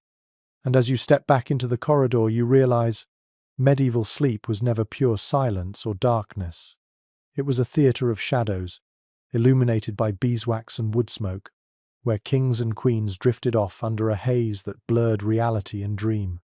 The next chamber feels quieter, more subdued, and at once you sense its difference. The decorations are gentler, the furnishings slightly smaller, the air tinged with lavender instead of heavy smoke. This is the queen's own space, her separate chamber, distinct from the king's. Unlike the grand beds of state where politics unfolded, these rooms were crafted with another rhythm, blending comfort, ceremony, and constraint in a uniquely feminine domain. Records from royal households make it clear that queens often maintained their own sleeping quarters. Sometimes these chambers were directly adjoining the king's, connected by a narrow passage or guarded doorway. Other times they were farther away, in entirely different wings. The separation was practical as well as symbolic. Queens oversaw their own attendance, managed household accounts, and required privacy to conduct rituals associated with pregnancy, childbirth, or devotion. A royal marriage bed may have been paraded on special occasions, but much of the nightly reality was lived apart. Imagine the difference. Step inside, and you see a bed still rich with curtains and tapestries, but the atmosphere is softer. Embroidery lines the walls with scenes of saints or flowers rather than battles. The sheets smell of herbs tucked into seams, rosemary or lavender meant to calm the body. A prie-dieu kneeling desk stands close at hand, reminding you that devotion was expected at all hours. This chamber radiates both intimacy and duty. One fascinating account comes from the household ordinances of Queen Isabella of France, which list the daily routine of her ladies-in-waiting. They attended her closely as she undressed, helped with prayers, and even slept nearby on pallets. The Queen's chamber was not solitude, but a stage of female community, where attendants shared whispers late into the night. It was protection, companionship, and control all at once. And then there are the quirks that make you smile. Chronicles occasionally mention queens keeping small lapdogs or even monkeys in their chambers, creatures prized not just as pets but as status symbols. Imagine the incongruity: a richly dressed monarch preparing for bed, while a chattering monkey leaps across tapestries or a tiny spaniel curls up beneath the blankets. It breaks the solemnity and adds a note of warmth to an otherwise rigid setting. Scholars continue to discuss how much autonomy queens really had in these spaces. Some argue that the separate chamber allowed women a degree of independence, a sphere where they could shape their own networks and exercise influence away from the king's constant gaze. Others insist the autonomy was limited, since every moment was still overseen by attendants and rituals. The truth, as usual, likely shifted depending on the queen herself. Some wielded their chambers as centers of power, others endured them as gilded cages. Close your eyes and imagine lying in this room. You are wrapped in layers of wool and fur, but the scents of herbs and perfumed oils soften the experience. The fire burns low, tended by a lady before she withdrew to her own pallet. The curtains close around you, muting the sounds of the castle. You feel both secure and constrained, watched yet comforted, a paradox of medieval royalty. The sensory details are vivid. You hear the quiet breathing of attendants on the floor nearby, the faint whimper of a dog shifting in its sleep. You smell the lingering sweetness of lavender crushed between sheets. You see the flicker of a single beeswax candle, its glow turning embroidered flowers into shimmering patterns on the canopy. It is not the smoky grandeur of the king's chamber, it is more personal, yet still steeped in ritual. One anecdote tells of a queen who invited her closest ladies into bed with her during especially cold winters, not out of impropriety, but simply for warmth and companionship. The image is striking: royalty curled among trusted women, whispering prayers and stories in the dark, human despite the weight of crowns. You realize that in such moments, queens experienced a nightly intimacy kings rarely permitted themselves. Academic discussion persists on whether these chambers were truly refuges or extensions of duty.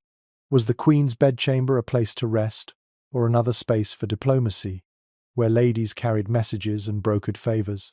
Some evidence suggests both. The bed became a hub where feminine influence radiated outward, shaping politics from behind embroidered curtains. Now imagine dawn breaking. The queen rises with the help of her attendants. Prayers murmured, hair braided, jewels fastened. The intimacy of the night dissolves into ceremony once again. What seemed private was always semi-public. Every gesture observed, recorded, or remembered. The bedchamber was never hers alone. It belonged to the network of power she embodied. You step quietly back into the corridor, reflecting on the paradox. The queen's chamber was gentler, more perfumed, more intimate, but it was no less political. Within its curtains lay both comfort and constraint, affection and duty, privacy and performance. And perhaps, in the long frozen winters, it offered one small consolation, a place where a woman could shape her own sphere of influence, even while wrapped in the furs of a kingdom. You leave behind the Queen's perfumed chamber and find yourself in a smaller side room filled with manuscripts, jars of dried herbs, and the faint odor of vinegar. This is no bedroom, but a reminder of how profoundly medieval medical theory shaped nightly life. To understand how kings and queens slept in winter, you must step into the strange world of humours, drafts, and remedies, the medical framework that governed everything from diet to dreams. One thing recorded again and again in medical treatises is the belief that cold air was dangerous. Physicians warned that night air could seep into the body, corrupting humours and opening the door to illness. Drafts were not just uncomfortable. They were thought to imbalance the system of blood, phlegm, black bile, and yellow bile. For a monarch, whose health symbolized the health of the realm, avoiding such corruption became a matter of state importance. So chambers were arranged with that fear in mind. Beds were set away from walls to prevent the cold from creeping directly into the body. Curtains were drawn not only for warmth, but as barriers against invisible currents. Fires were carefully managed. Too much smoke could clog the lungs. Too little flame allowed harmful air to settle. The chamber itself was imagined as a body, needing balance and moderation. One curious prescription found in a 15th century medical text recommends placing bowls of warm spiced wine near the bed to purify the air. The rising vapor was thought to drive away noxious humours. Imagine a servant carefully balancing a steaming bowl of clove-scented liquid beside the monarch's pillow, the smell filling the chamber like a strange form of incense. Modern historians are still uncertain about how far these beliefs shaped daily practice. Some argue that royal households followed medical advice rigorously, employing physicians to dictate every detail of chamber life. Others think the prescriptions were more symbolic than practical, with attendants focusing instead on tangible comforts like blankets and furs. The lack of consistent records keeps the debate open, leaving us to wonder how much superstition governed actual sleep. Now picture the monarch preparing for bed. A physician hovers nearby, advising which herbs to burn, which foods to avoid before lying down, and how many logs should be placed on the fire. Perhaps the king is told to wear socks lined with rabbit fur, while the queen is instructed to sip warm possets flavored with nutmeg. The bed becomes a clinic as well as a sanctuary, its curtains closing around not just a body but a carefully curated regimen of health. The sensory details are striking. The air smells of rosemary and thyme scattered on the floor to ward off corruption. A faint sweetness of cloves lingers from spiced wine left steaming near the bed. The fire pops softly, its smoke weaving into the herbal haze. You hear the gentle prayers of attendants blending with whispered medical instructions, a chorus of devotion and science, if you can call humoral theory science. And here's a peculiar little fact that seems almost comical. Some texts advised placing live animals in chambers as natural heaters. Tiny lapdogs or even hens might have been tucked close to beds, their body heat considered a remedy against drafts. You can't help but smile at the thought of a queen drifting off while a chicken drowsed under her bed curtains, clucking softly in its sleep. But behind the humour lies the constant anxiety of illness. Medieval winters were not merely uncomfortable, they were perilous.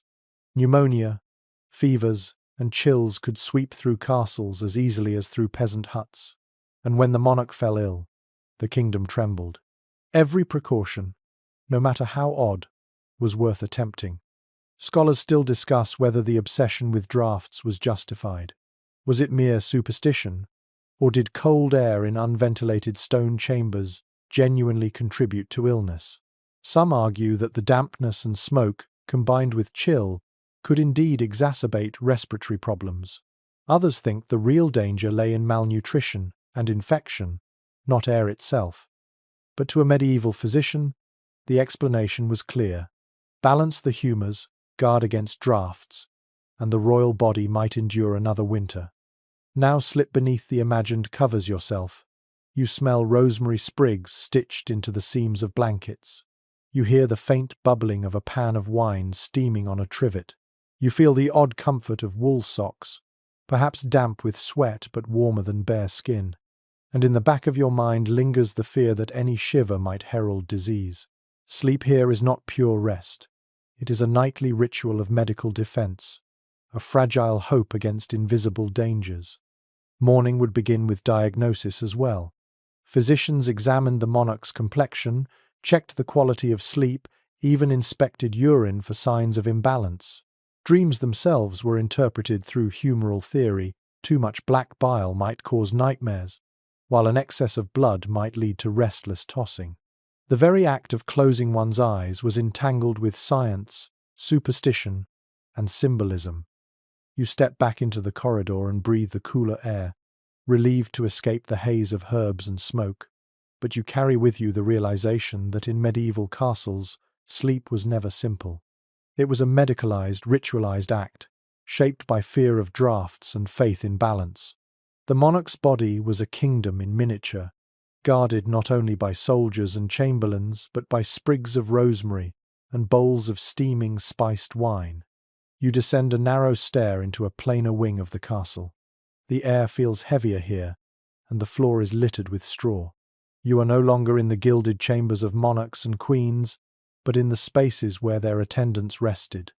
If the king's canopy was a fortress of fabric, this world was one of improvisation and proximity. Servants and guards often slept in the same room or just outside, their presence shaping the entire atmosphere of royal rest. Evidence from household ordinances and payrolls makes it clear that dozens of people lived cheek by jowl with the monarch each night. The chamberlains had pallets in corners, the guards leaned against doorframes, and lower servants unrolled bedding wherever there was floor space. Comfort was a privilege reserved for the royal body. For everyone else, sleep meant curling by the hearth or dozing upright in a chair. You imagine it vividly now. The king or queen tucked behind drawn curtains, while only a few feet away a page lies wrapped in a coarse wool blanket on the flagstones. The fire pops, its glow falling across weary faces. Someone shifts, someone coughs. The quiet is broken by a muttered prayer. Sleep here was never solitary. It was a communal act, layered with duty and fatigue. One colourful note from Chronicles describes guards sleeping upright against doors with halberds in hand, trained to wake at the slightest sound. Imagine the half-dreaming state, eyelids drooping but muscles tense, ears straining through the hush. These men slept not for themselves but for the monarch, their rest constantly balanced on vigilance. And here's a more unusual detail. Some attendants were known to sleep directly at the foot of the royal bed, curled like watchdogs. The symbolism is striking. Their bodies acted as barriers, their dreams interrupted by any stir from within the curtains. Imagine being so close that you could hear the monarch's breath, yet never cross into the intimacy of the bed. It was both honor and burden, loyalty written in exhaustion. Scholars still discuss how sustainable this communal arrangement really was. Some argue that such proximity was a necessity of security, ensuring that the monarch was never unprotected. Others suggest it was also about control, keeping attendants constantly within reach so that orders could be given at any hour. The debate continues. Were servants guardians of comfort or prisoners of obligation? Close your eyes and lie in one of those imagined pallets yourself. The straw shifts beneath your body. The blanket smells faintly of smoke, and the warmth from the fire fades the farther you stretch your toes. Your stomach growls from a half-meal eaten hours earlier. Around you, the steady breathing of others fills the chamber like waves. Above it all, you hear the faint creak of the royal canopy as the king turns in his sleep. You are close to power, yet endlessly far from it. The sensory elements are layered, the scratch of coarse fabric against your skin, the grit of straw poking through seams, the acrid smell of smoke that never quite leaves your nose. A faint draught slips under the door, brushing your face with icy fingers. You tug the blanket tighter, shivering, but exhaustion pulls you down regardless. Sleep in such conditions was not about comfort, but inevitability. One anecdote from a late medieval court tells of a servant who fell so deeply asleep beside the hearth that he rolled too close and singed his hair. The laughter of fellow attendants carried into the morning, but behind the humour lay the reality. Fatigue was constant, mistakes inevitable. Servants bore the brunt of endless labour by day and broken rest by night. Academic debate lingers over whether attendants ever truly resented this arrangement. Some historians argue they must have envied the monarch's heavy furs, longing for warmth while they shivered in shadows. Others point out that proximity to the royal bed also meant opportunity chance encounters, whispered favours, and potential advancement. A servant curled on the floor might still dream of power. Now imagine dawn breaking. A chamberlain stirs first, rousing others with a whisper. Pallets are rolled, blankets folded, the fire coaxed back to life. The monarch stretches behind curtains, attendants ready at once to assist. What was communal sleep transforms instantly into bustling service, the intimacy of night dissolving into the hierarchy of day. You step out of the chamber, your mind lingering on the strange intimacy of it all. Royal sleep was never solitary.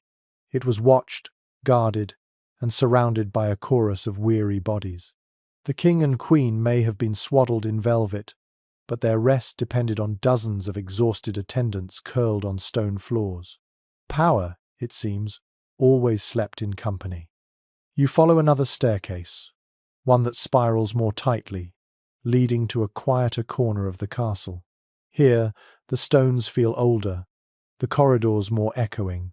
You push open a small wooden door and step into a chamber that feels haunted by sound rather than sight. This is the world of medieval night, an acoustic landscape alive with creaks, groans, and whispers. It was not silence that surrounded kings and queens at bedtime, but a chorus of noises that could unsettle even the bravest. One thing described in countless chronicles is that castles were never quiet. Timber beams shifted as they cooled, producing groans like low voices. Wind whistled through arrow slits and rattled shutters. Rats scurried in walls. Owls called outside. Dogs barked in courtyards. A monarch lying in bed, curtains drawn, would still be immersed in an uneasy soundscape that left little room for calm. You pause in the middle of the room and imagine it. The canopy curtains block the draught, but not the noise. Somewhere in the rafters above, you hear the flap of a bird disturbed from its roost. On the stairwell outside, a guard coughs, the sound echoing upward. Farther off, the clang of a chain against a gate repeats in the wind like an iron heartbeat. Sleep here required a stubborn will. A curious note appears in a 14th century household account. One queen requested a rotating staff of musicians to play softly in her chamber at night. Lutes, recorders, or voices humming psalms were meant to drown the unsettling creaks. Imagine drifting off not to silence but to the faint strains of melody, a lullaby not for a child but for a monarch who ruled empires. Scholars remain uncertain how effective such measures were. Some argue that constant noise from servants or musicians would have been more disturbing than soothing. Others believe the familiarity of soft sound masked the more alarming creaks of stone and timber. The disagreement reveals how subjective sleep must have been. What comforted one ruler might have kept another awake all night. Now picture yourself tucked beneath furs as the castle breathes and groans around you. The curtain muffles your sight, leaving your ears heightened. You hear the flutter of bats near the chimney, the snap of logs in the fire, the faint scrape of a mouse across stone. Every sound magnified by stillness, each one a reminder of how fragile security feels when darkness presses close. Oddly enough, some chronicles record monarchs waking in terror from imagined threats, phantoms, demons, or assassins conjured by the night's chorus. A rustle near the bed might be a servant shifting, but to a half-asleep mind, it could be an intruder with a blade. Night amplified fear, and castles, with their echoes and draughts, fed the imagination mercilessly. And yet, not all noises were unwelcome. Children sometimes slept near their royal parents, their soft breathing or murmured dreams filling the chamber with warmth. Attendants whispered prayers, their voices weaving like threads of reassurance. Even the crackle of a fire could soothe, its steady rhythm a heartbeat of safety in the midst of unease. The sensory experience becomes more vivid the longer you linger. You smell damp stone and burnt wood, but it is the sounds that dominate. A gust slams a shutter. A dog barks sharply before falling silent. The timber groans again, a long, low creak that makes you shift uneasily under covers. Perhaps you close your eyes tighter, hoping sleep will come before fear grows larger. One story often retold in chronicles is of a king who kept a bell rope by his bedside. At the slightest suspicious sound, he could tug it and rouse guards throughout the castle. You can almost hear the clanging alarm echoing through halls, servants stumbling from pallets, soldiers seizing weapons. The precaution itself speaks volumes. No sound was too small to ignore. Modern historians disagree about how much night fear shaped medieval psychology.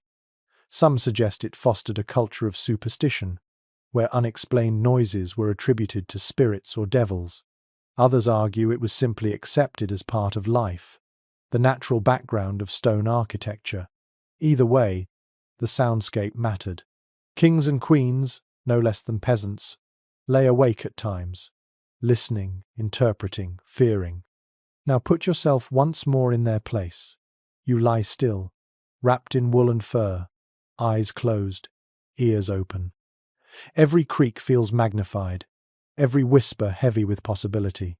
You hear the shift of a servant nearby, then the faint clatter of armor as a guard moves outside. The castle seems alive, restless, unwilling to let you sink into peace. Sleep, when it comes, is shallow, punctuated by dreams where echoes and footsteps blur together. When dawn breaks, the noises shift again. Servants stir, dogs bark with purpose, and bells call the household to prayer. The night's whispers vanish, replaced by daytime clamor. But you remember the unease, the way shadows spoke through sound, the way even a king could feel powerless against a creaking timber in the dark. You step back into the corridor, ears ringing with imagined echoes, and you realize medieval nights were never silent. They were alive with sound, a constant reminder that castles, for all their grandeur, were fragile things in the presence of darkness. The corridor bends sharply and brings you into another chamber where the first thing you notice is the door itself. It is thick oak, reinforced with iron bands, and bristling with bolts. Beside it, on a stool, rests a set of heavy keys. You realize that for all the furs, curtains, and attendants, true safety in a medieval bedchamber depended on locks and barriers. Sleep could never come easily, if one suspected danger lurking beyond the threshold. We know from castle inventories and architectural remains that royal chambers were equipped with multiple locking systems. Doors were reinforced with thick timbers, sometimes double-layered, and secured by iron bars that slid into brackets on the wall. In some fortresses, the king's or queen's chamber was accessible only through a series of smaller anterooms, each with its own guard post and lock. Security was layered like the bedding itself, heavy, complicated, designed to remind intruders they would be noticed long before reaching the royal body. Step closer to the imagined door, and you can feel the cold bite of iron. You picture a servant sliding a bolt across at night, the metallic thud echoing in the chamber.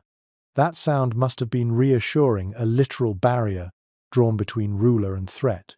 And yet, even that barrier was not absolute.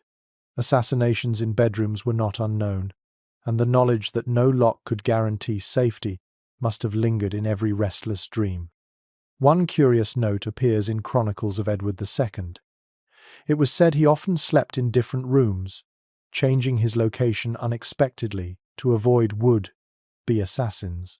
Imagine the disruption, servants lugging bedding from chamber to chamber, attendants bewildered at where the king would settle that night. Paranoia, born from real threats, turned the nightly ritual of sleep into a strategic maneuver. There's also a strange, almost humorous story about a French noble who insisted on bolting his chamber from the inside, only to be trapped when the lock jammed. He spent hours banging on the door until servants broke it open. The laughter that followed, no doubt, masked real unease. What if fire had broken out? What if enemies had truly come? Locks gave safety but also carried the risk of entombment. Historians remain divided over how secure these bedchambers truly were. Some argue that the sheer number of guards and locked doors made royal assassination inside a castle nearly impossible. Others note that betrayals came from within, and all the bolts in the world could not prevent danger if a chamberlain or attendant turned traitor. The debate circles back to the same unsettling point. Safety was as much about loyalty as about locks. Now imagine yourself lying in that bed, curtains drawn, hearing the click of a bolt sliding into place. The fire hisses low, servants withdraw to their pallets, and you are left with the sound of your own breathing. You tell yourself you are safe, but every creak of the doorframe, every rattle of the shutter makes your muscles tighten. You know guards stand outside, but can you trust them? You know the chamberlain holds the key, but is he loyal? Sleep comes slowly, weighed down by suspicion. The sensory picture is vivid, the metallic chill of iron bolts, the smell of oiled wood as doors are maintained, the echo of footsteps fading down the corridor as the last servant leaves. The silence is not silence at all. It is a waiting pause, the stillness of a house that could at any moment burst into commotion. Another oddity appears in some records. Rulers sometimes kept weapons at their bedsides, daggers or swords within easy reach. You can almost see a queen's jeweled dagger laid on the table beside a prayer book, a curious pairing of faith and fear. It suggests that even behind heavy locks, royalty never abandoned vigilance. Academic discussions often frame this as a paradox. Bedchambers were the most secure spaces in castles, yet they were also the most vulnerable. The ruler was defenseless once asleep, and every lock was only as strong as the loyalty of those who held the keys. Scholars argue whether the elaborate security routines brought real peace of mind, or whether they simply emphasized the danger, making sleep more anxious. Now, put yourself in that uneasy place. You curl under blankets, your nightcap pulled low, a dagger resting close by. Outside the curtains, attendants breathe softly. Beyond the door, a guard shifts his weight, chainmail clinking faintly. Every sound magnifies in the dark, the groan of a timber, the hiss of the fire, the rattle of wind against shutters. You wait for danger that never comes, until at last exhaustion drags you into uneasy dreams. When dawn arrives, bolts are drawn back with a screech of iron. Attendants file in, cheerful voices announcing the morning. The fear of the night fades quickly, swallowed by ritual and routine.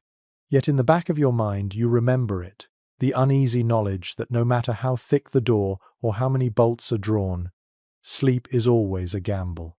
You step back into the corridor, leaving the heavy door closed behind you, and you understand, in the medieval castle, security was never absolute. Locks, guards, and loyalty formed a fragile web around the royal bed, one that could hold or shatter at any moment.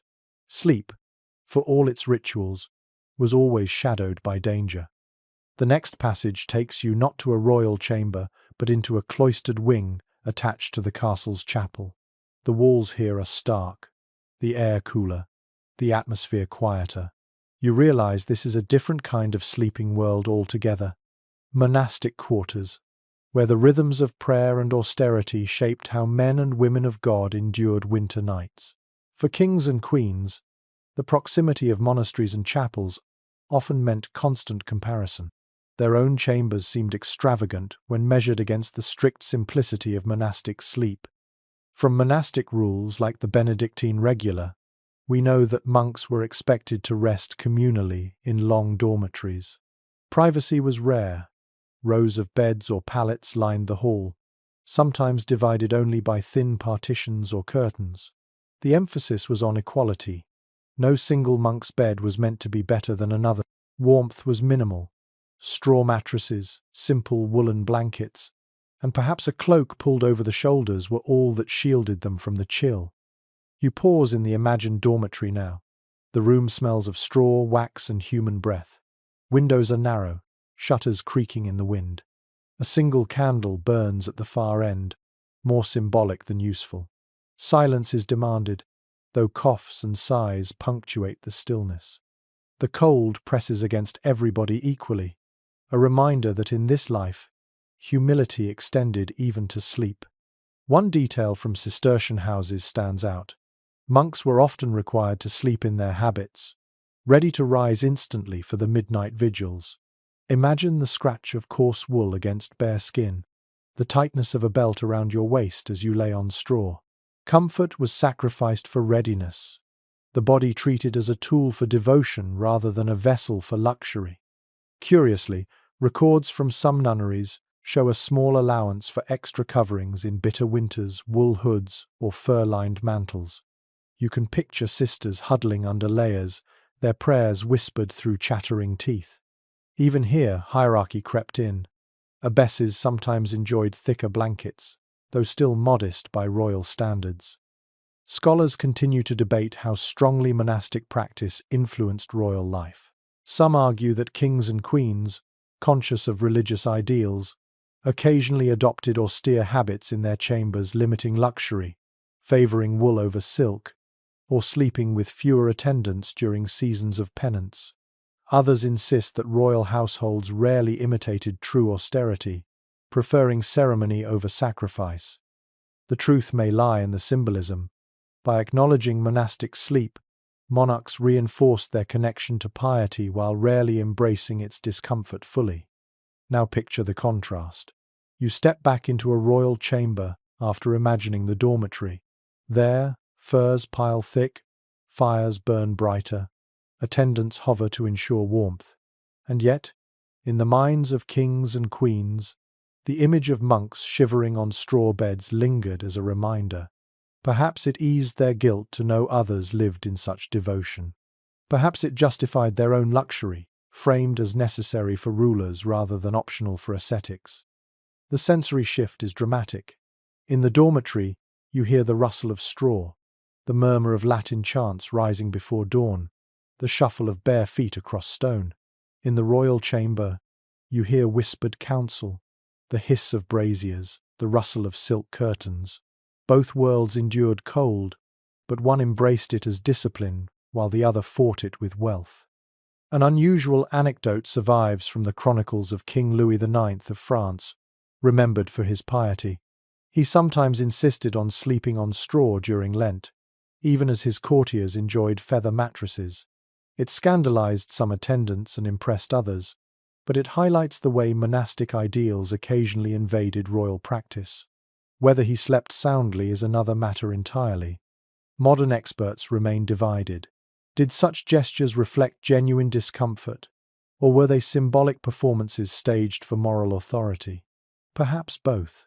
Either way, the image of a monarch embracing monastic austerity for a season added weight to the idea that rulers shared in the trials of their people. Now place yourself in the monastic dormitory. You lie on straw, wrapped in a coarse blanket, your breath forming mist in the air.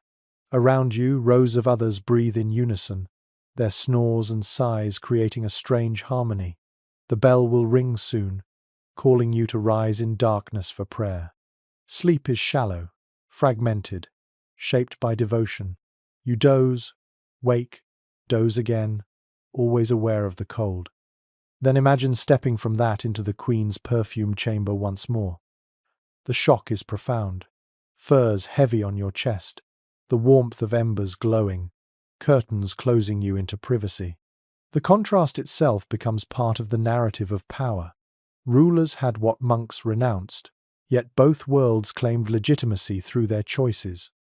As you leave this imagined dormitory behind, you understand something deeper.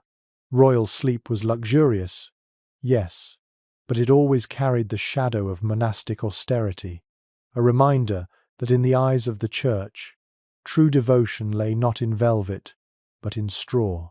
In winter especially, the comparison must have been sharp, each cold night pressing the contrast into sharper relief. You cross into another part of the castle, one that smells faintly different even in imagination. Here, the walls gleam with imported hangings, and the floors are softened by woven carpets that clearly did not originate from Northern Europe. This chamber speaks not just of comfort, but of trade. of global networks stretched across oceans and deserts. Kings and queens did not endure the cold winters with wool alone. They adorned their beds with exotic imports that shouted wealth to every visitor. We know from royal inventories that silks from Byzantium, carpets from the Levant, and furs from the far north all found their way into European chambers. These were not everyday textiles. They were treasures carried across dangerous routes, purchased at enormous expense. To drape a bed with silk hangings was to say, without words, that one's reach extended across continents. Sleep itself became a declaration of empire. Step closer to the imagined bed, and you see curtains shimmering faintly, dyed with deep indigo or crimson that local weavers could rarely replicate. The embroidery glitters with gold threads, each stitch a sign of costly labor. Beneath your feet, a rug spreads across the stone floor, its patterns geometric, foreign, mesmerizing. Imagine the astonishment of a visiting noble, stepping from icy draughts into a chamber warmed not only by fire, but by the illusion of distant lands stitched into fabric. One curious record mentions that ermine pelts, imported from northern forests, were considered essential for royal bedding. Their white fur, speckled with black tails, symbolized purity and power. Monarchs sometimes lay beneath entire coverlets of ermine, the pelts stitched together so that the sleeper was swaddled in a garment of symbolism as much as warmth. You can almost feel the silky smoothness beneath your fingertips, though you also wonder about the dozens of tiny animals required to produce such luxury. And then there is the quirkier side. Some chronicles describe rulers insisting on silk sheets, despite the fact that silk clung uncomfortably to skin in cold weather. Imagine sliding into bed, expecting warmth, only to find the fabric chilling rather than insulating.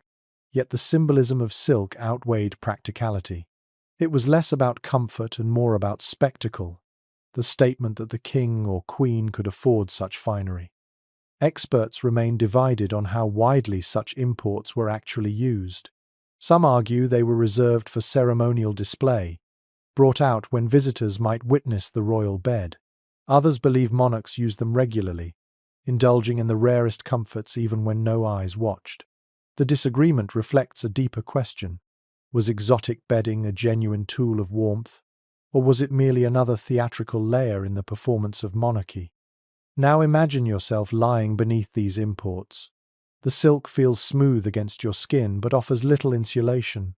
Above you, curtains embroidered with Eastern patterns ripple faintly in the draught. Beneath you, a rug muffles the cold of stone, its weave dense, its colors rich. You shift and catch the faint smell of spices lingering in the fibers, perhaps saffron or musk carried with the cloth from far-off markets. Sleep here is not only physical but symbolic. You are cradled by the world, enveloped in the spoils of trade. The sensory landscape is remarkable. The fire glows, its light bouncing off golden threads in hangings. The smell of exotic furs mixes with wood smoke, creating an air heavy with wealth. You hear the soft rustle of silk as you turn, the muffled thud of footsteps on a carpet that deadens echoes. Even the air feels different, cushioned by the presence of fabric. One amusing anecdote appears in the writings of a Venetian merchant who claimed that an English queen complained of sneezing fits when lying under imported carpets used as blankets. Perhaps the dust of long travel clung to the weave, or perhaps the story was told to mock extravagance. Either way, it captures the odd reality. Luxury was not always practical. Scholarly debate persists on how these imports shaped medieval ideas of kingship. Some argue that such textiles were a form of soft power, impressing foreign ambassadors more than stone walls ever could. Others see them as wasteful indulgence, criticized by moralists who compared royal luxury unfavorably to monastic austerity. Both views hold truth. Wealth displayed in sleep chambers was both admired and resented. Picture dawn in this imported chamber. Attendants draw back silk curtains, the fabric catching the first light like fire. The monarch rises, their feet sinking briefly into the plushness of a rug brought from far beyond Europe. Every movement is surrounded by reminders of power and reach. Even in winter's coldest months, the chamber declares, the world itself wraps this body in warmth. You step away, the shimmer of silk and the scent of musk lingering in your imagination, and you realize that medieval sleep was not just about survival, it was about spectacle. The royal bed was a stage upon which global wealth performed, turning icy castles into showcases of empire.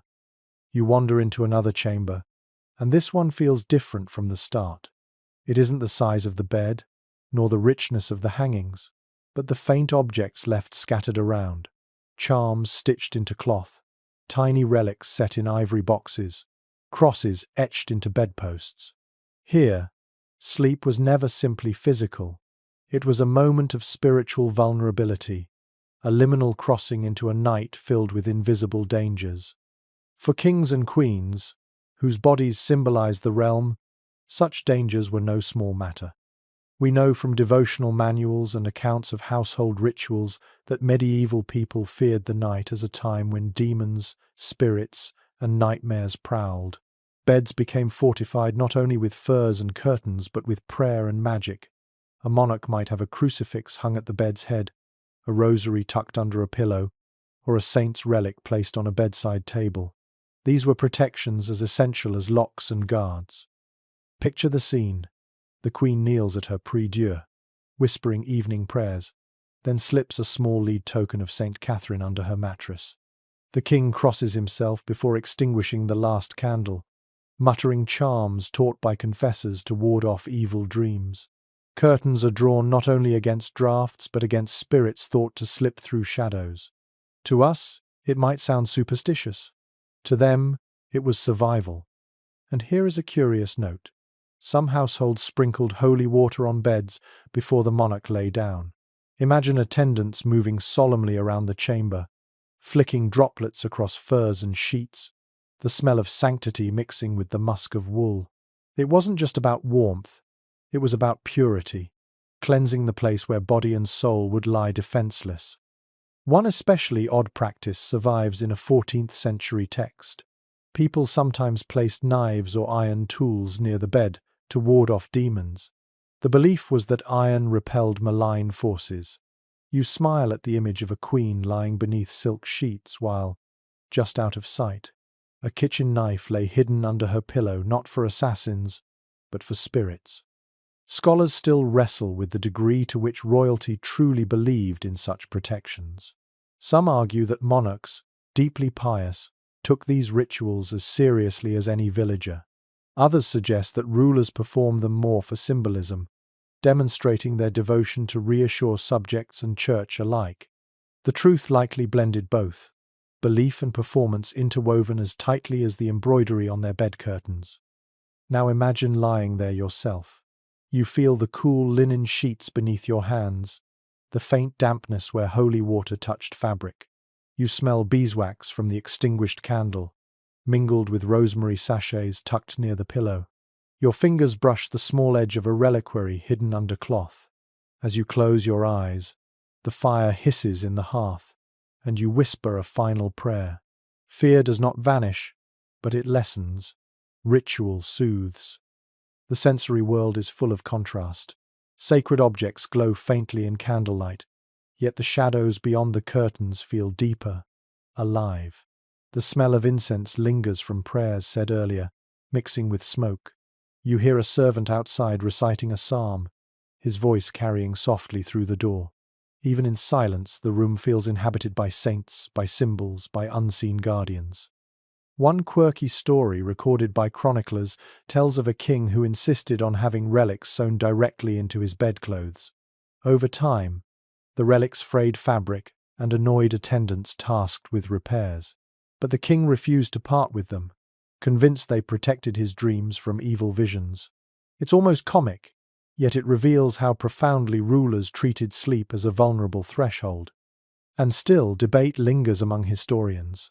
Was this fear of night spirits primarily religious, or was it cultural, a way to give form to the very real unease of sleeping in smoky, creaking castles?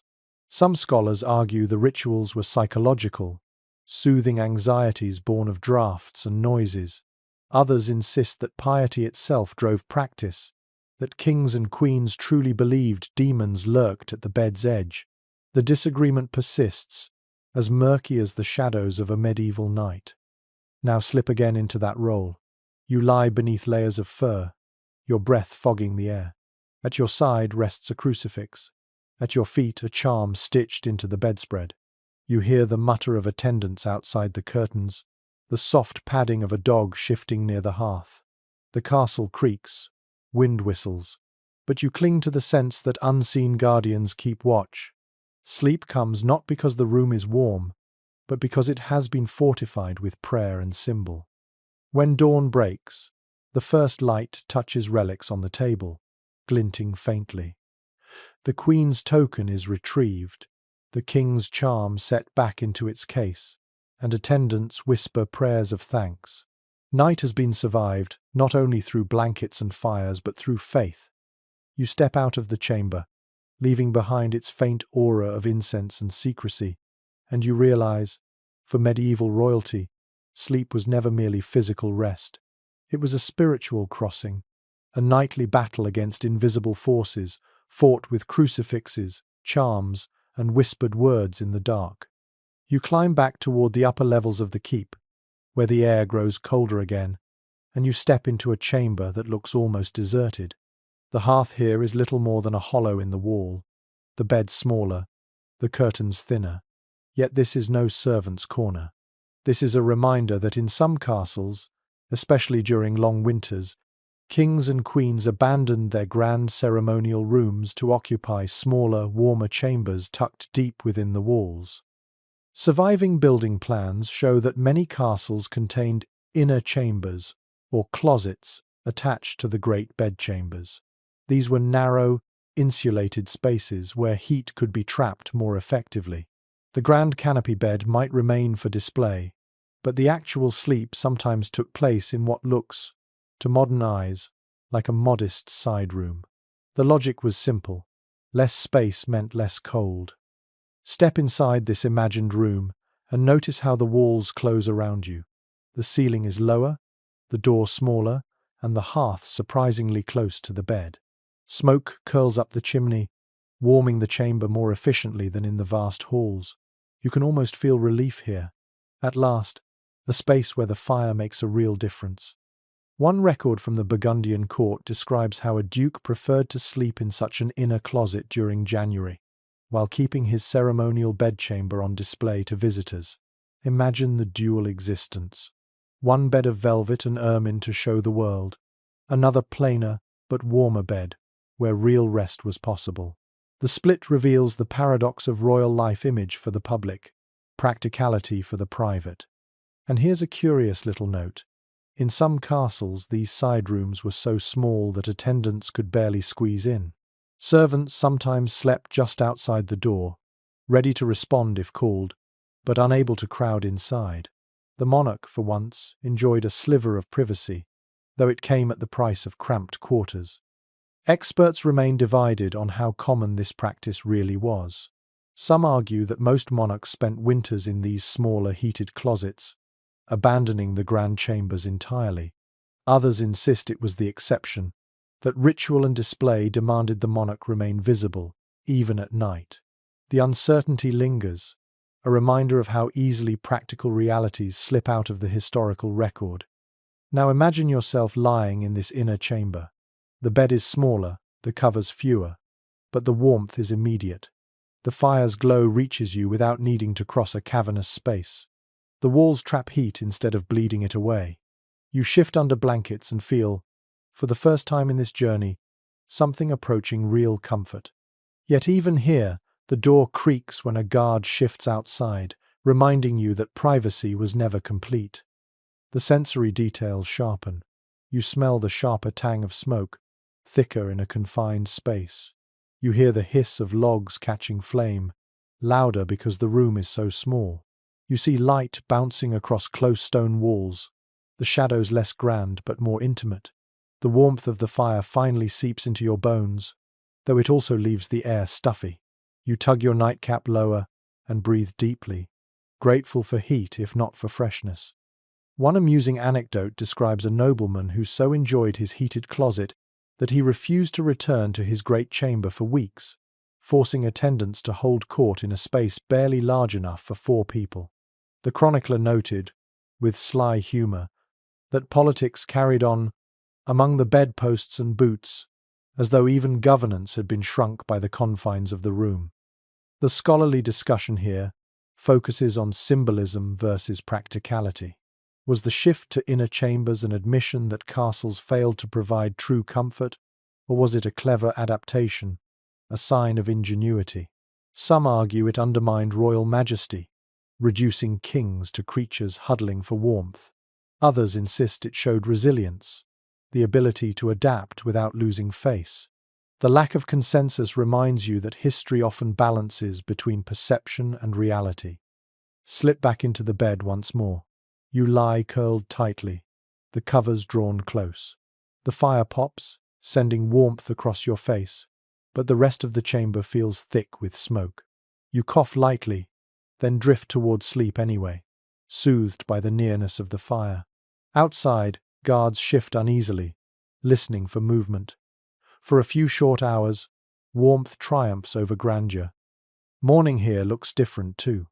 There are no grand curtains to fling back, no parade of courtiers. Instead, a few attendants step quietly inside, helping you dress quickly before leading you back to the ceremonial bedchamber for appearances. The secret of the night remains hidden. That true sleep came not in the hall of velvet and gold, but in this narrow closet warmed by fire. You step out into the corridor again, glancing back at the modest chamber, and you realize medieval royalty lived double lives in winter, one for display, one for survival. The public bed was theatre, the private bed was necessity. Between the two lay the fragile truth of royal humanity. You follow another narrow passage, this time toward a chamber that surprises you with its abundance of small wooden doors. Each leads not to the outside but to tiny alcoves and hidden spaces tucked within the thick castle walls. You realize you've stepped into the world of storage and supply the quiet backbone of nightly comfort. Royal sleep in winter wasn't only about the bed itself, but about the endless movement of supplies that made survival possible. Royal accounts list staggering numbers of blankets, mattresses, and sheets kept in constant rotation. Wool had to be aired to prevent mildew, furs brushed to keep vermin at bay, feathers replaced when they clumped. Servants stored these textiles in chests lined with cedar or sprinkled with herbs like lavender and thyme. Imagine the bustle at dusk, attendants hauling fresh linens, shaking out quilts in smoky air, layering bed after bed so that, by the time the monarch arrived, it looked effortless. Step closer in your imagination to one of these storage chests. The wood smells sharp, spiced faintly with resin. Open it, and you find folded sheets of linen, their edges embroidered with dynastic symbols. Beneath them lie woolen blankets dyed in deep reds and greens, the colors now faded but still rich. At the very bottom rests a fur covering, fox or sable, its sheen dull in the low light. The sheer volume overwhelms you, luxury built on repetition, every night demanding fresh preparation. A fascinating account survives from the household of Mary of Burgundy, where attendants rotated bedding weekly, carting soiled linens to laundresses who boiled them with lye and ash. It was laborious, smelly work, but vital. Imagine the smoke rising from great cauldrons outside the castle walls, the air pungent with soapwort and steam. Clean bedding was as much about status as comfort, proof that royalty did not wallow in filth, even if the effort was monumental. And here's a quirky note. Some records suggest beds were sometimes stuffed with aromatic herbs, not only for fragrance but to repel lice and fleas. Imagine lying down at night and catching the faint prickly scent of mint or pennyroyal, tucked beneath the sheets as invisible guardians. The thought is charming, though you suspect the itch of straw poking through fabric was never entirely conquered. Historians remain divided on how effective these measures really were. Some argue that careful laundering and herbal sachets kept royal beds relatively free of vermin, a rare luxury in the medieval world. Others believe infestations were inevitable, that even kings and queens scratched through the night despite all precautions. The absence of definitive evidence keeps the question alive, a reminder that even the mightiest were still flesh and blood. Now imagine the routine from the servant's perspective. Hours before the monarch arrived, you carried a heavy mattress from storage, fluffed the feather bed, shook out the blankets and tucked herbs into seams. You worked with others to drape the curtains, smooth the sheets, and ensure the chamber smelled of cleanliness rather than smoke. By the time the royal figure entered, everything gleamed. Yet your body ached. Your clothes reeked of soap and damp wool. The comfort of one required the exhaustion of many. The sensory picture fills the chamber. The musty smell of old wool, the sweetness of lavender sachets, the acrid tang of boiled lye. You hear the thud of chests closing, the rustle of fabric unfolding, the chatter of servants hurrying to finish before nightfall. You touch the coarse weave of linen, smoother than peasant cloth but still stiff, warmed by the fire's heat. One amusing anecdote from a 15th century castle inventory lists 2 spare mattresses and 1 broken bolster, not to be used for guests of rank. The detail makes you smile. Even in palaces, there were categories of bedding, the finest for royalty, middling for noble visitors, and shabby caste, offs for lesser folk. Sleep itself became a ladder of hierarchy, measured in feathers and furs. Scholarly discussion continues about the scale of these operations. Some argue that constant laundering and rotation was evidence of advanced household management, a sign of growing sophistication in late medieval courts. Others suggest it was haphazard, dependent on seasons, supplies, and local labor. What is clear is that behind every warm night for a monarch stood dozens of invisible workers, scrubbing, sewing, and carrying. Now place yourself once more in that bed, after the linens have been freshly changed. The sheets are cool against your skin, scented faintly with rosemary. The blankets are heavy, layered in careful sequence. The furs lie thick across your chest. You sigh with relief, even as you know that tomorrow the process will begin again, servants hauling, washing, and storing. Comfort is never permanent. It must be manufactured nightly, renewed by labor. At dawn, attendants will strip the bed, fold the linens, and carry them off to be cleaned. The cycle repeats endlessly, invisible to all but those who work it. Yet for the monarch, the effect is simple. Each night, the bed feels fresh, the chamber smells clean, and sleep, though still cold and draughty, comes a little easier.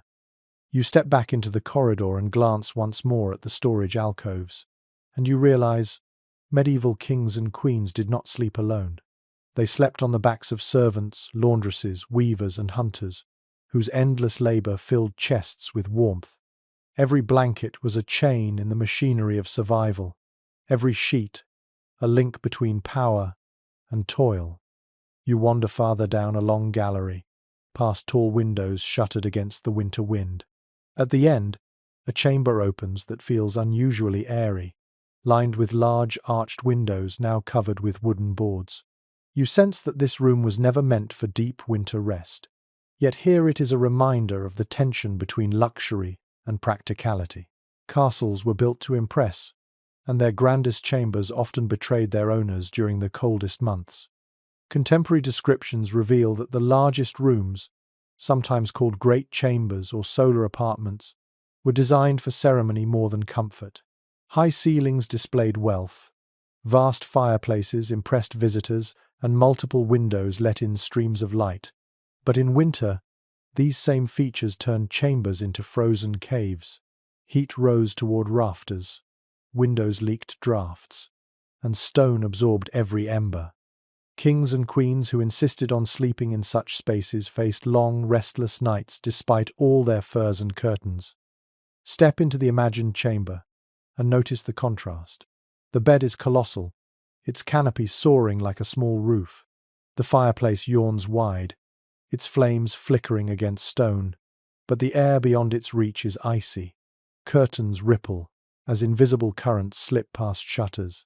You draw your cloak tighter and realize that grandeur itself carried a price.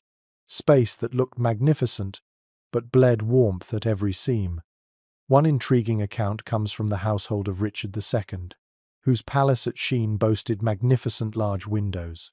Chroniclers noted that in winter these windows turned his chambers bitterly cold, forcing attendants to layer extra hangings and furs. Imagine the irony. The very architectural marvels that proclaimed majesty also condemned their owner to shivering nights. There's even a quirky anecdote from a French courtier who complained that sleeping in a royal hall felt like lying in a cathedral of frost. He described his beard stiff with ice by dawn, despite layers of blankets. The remark makes you laugh softly, yet it underscores how fragile warmth was in these spaces. Scholars continue to debate whether monarchs truly endured these conditions regularly. Some argue that kings and queens often retreated to smaller closets in winter, leaving the grand chambers for show. Others maintain that ceremony required visible endurance, that part of royal image was demonstrating fortitude by sleeping in public splendor despite the cold. The truth is likely a mixture: symbolic nights in the grand hall, practical nights elsewhere. Now imagine yourself in that grand room. You climb into the enormous bed, pulling furs across your body, the curtains closed tight. The fire glows faintly across the chamber, but drafts still nip at your face. You shift, pull the covers higher, but every movement releases another trickle of icy air. Sleep becomes an act of endurance, the majesty of your surroundings mocking the vulnerability of your body. The sensory atmosphere overwhelms. The smell of smoke is faint here, dispersed by the cavernous space. The sound of wind slipping through shutters is constant, a low whistle that never fades. The sight of high ceilings, beams vanishing into shadow, makes you feel small beneath your own canopy. The cold touches everything: stone floor, bedpost, even the air you exhale, visible in misty puffs. One peculiar adaptation noted in some accounts was the use of secondary fires placed in braziers around the room. Servants moved quietly at intervals to replenish them, creating little islands of warmth. But even then, the space swallowed heat. You picture attendants shuffling with coal pans, the glow of embers scattered like stars in a dark sky, their warmth never quite reaching the bed. Modern historians remain divided on how much this grandeur affected health.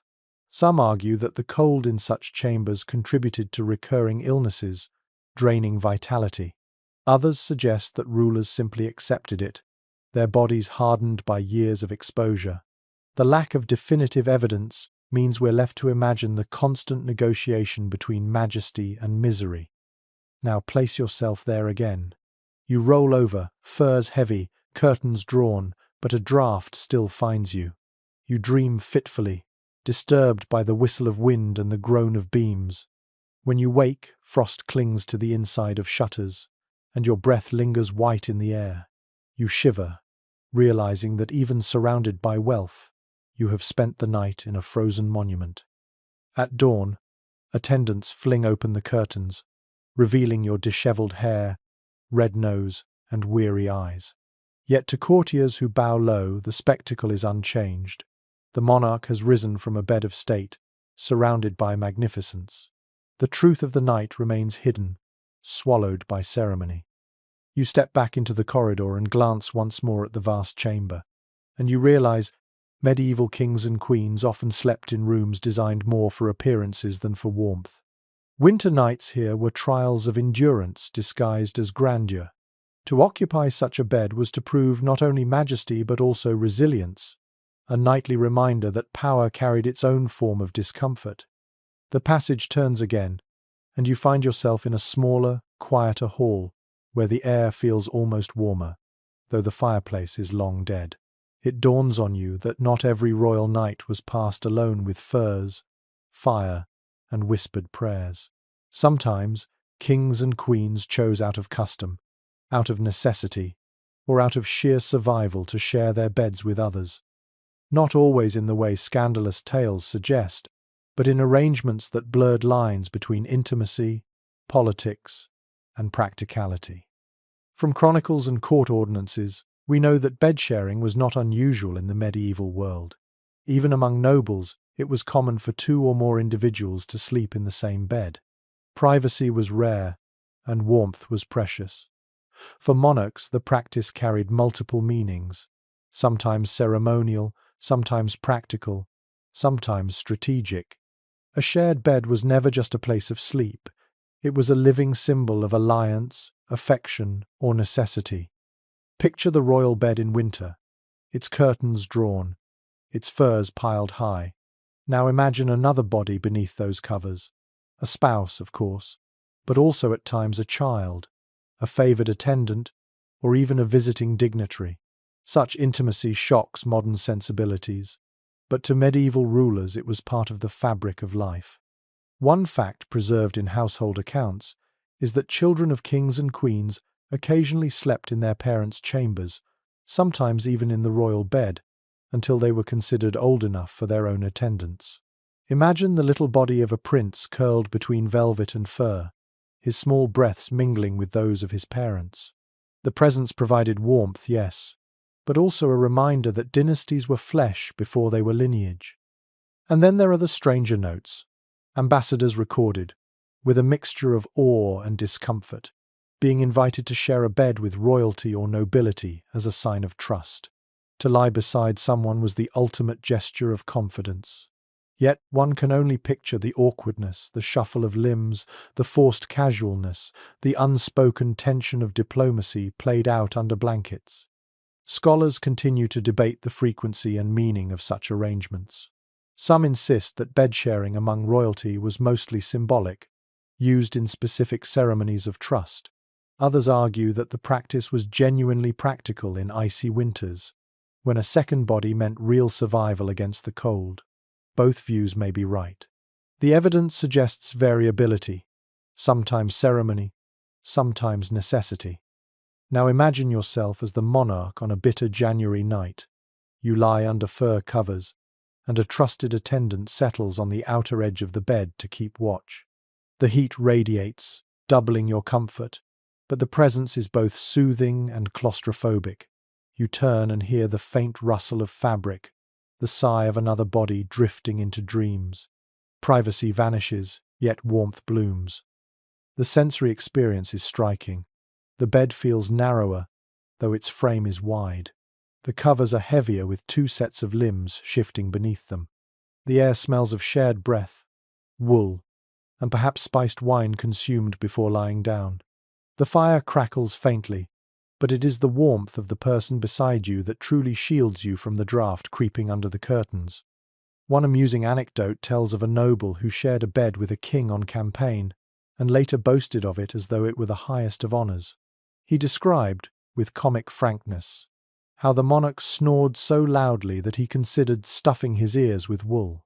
The story circulated as both flattery and joke, proof that even shared sleep could ripple into courtly gossip. Academic arguments circle around the political uses of bed sharing. Was it a tool of intimacy, forging bonds stronger than oaths? Or was it simply the pragmatic continuation of a custom common to all classes? Some historians lean towards symbolism, pointing out how often chroniclers highlighted bed sharing in tales of diplomacy. Others stress practicality after all. Even kings got cold, and no amount of fur rivaled another human body. Now slip into that imagined night again. You roll slightly and bump against another shoulder. For a moment you feel irritation. This is your bed, your chamber, your furs. But then the warmth returns, the shared presence soothing in the dark. You close your eyes and drift into sleep, knowing that in the morning, attendants will bow as if nothing happened, as though the intimacy of the night never existed. When dawn breaks, the symbolism reasserts itself. To have shared the bed of a king or queen is to claim closeness beyond measure. The attendant or guest rises with pride, the memory of warmth transformed into currency at court. For the monarch, the night becomes another tool of power, intimacy converted into politics. You step back into the corridor, the air colder now that you've left the shared warmth behind, and you understand, medieval royalty did not always sleep alone. Sometimes they surrendered privacy for trust, sometimes for ceremony, sometimes for simple survival. Each shared bed was a knot of warmth, politics, and vulnerability, woven into the fabric of winter nights in stone castles. You move along another winding gallery, and this time the air seems to grow thinner, as though carrying the weight of ritual. You find yourself in a chamber smaller than the grand halls, but arranged with curious care. Bowls of water rest on stools, folded cloths lie neatly stacked, and a prie-dieu kneeling bench waits near the bed. Here, you step into the world of nightly rituals, the small, repeated acts that prepared kings and queens for sleep. These were gestures of faith, cleanliness, and symbolism, each layered with meaning. From household ordinances and devotional manuals, we know that monarchs rarely tumbled into bed without ceremony. Servants brought basins of warmed water, often scented with herbs, for the ruler to wash hands and face. This was not simply hygiene, it was believed that cleansing the body also cleansed the soul before rest.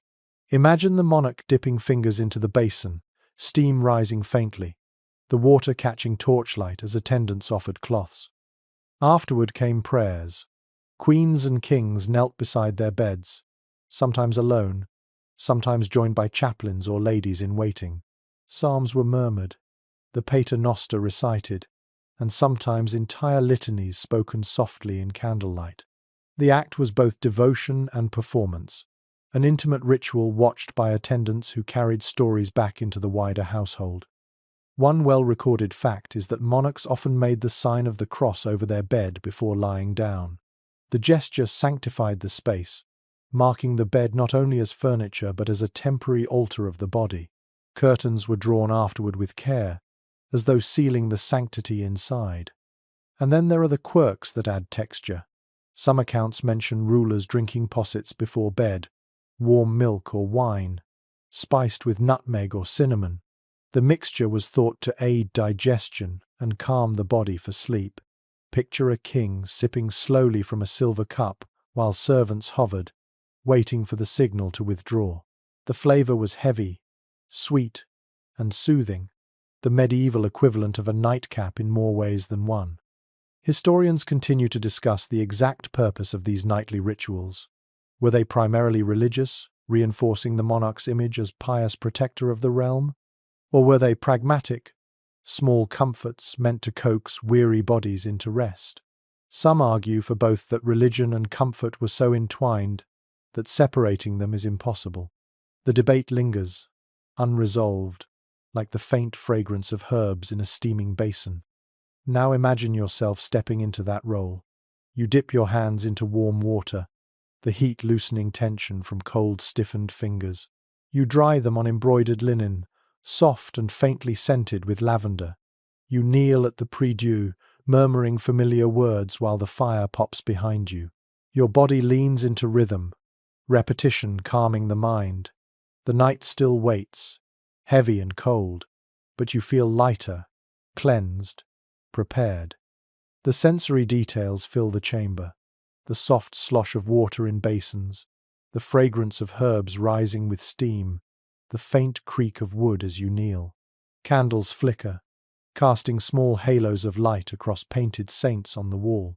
The taste of spiced milk lingers on your tongue, warming throat and belly.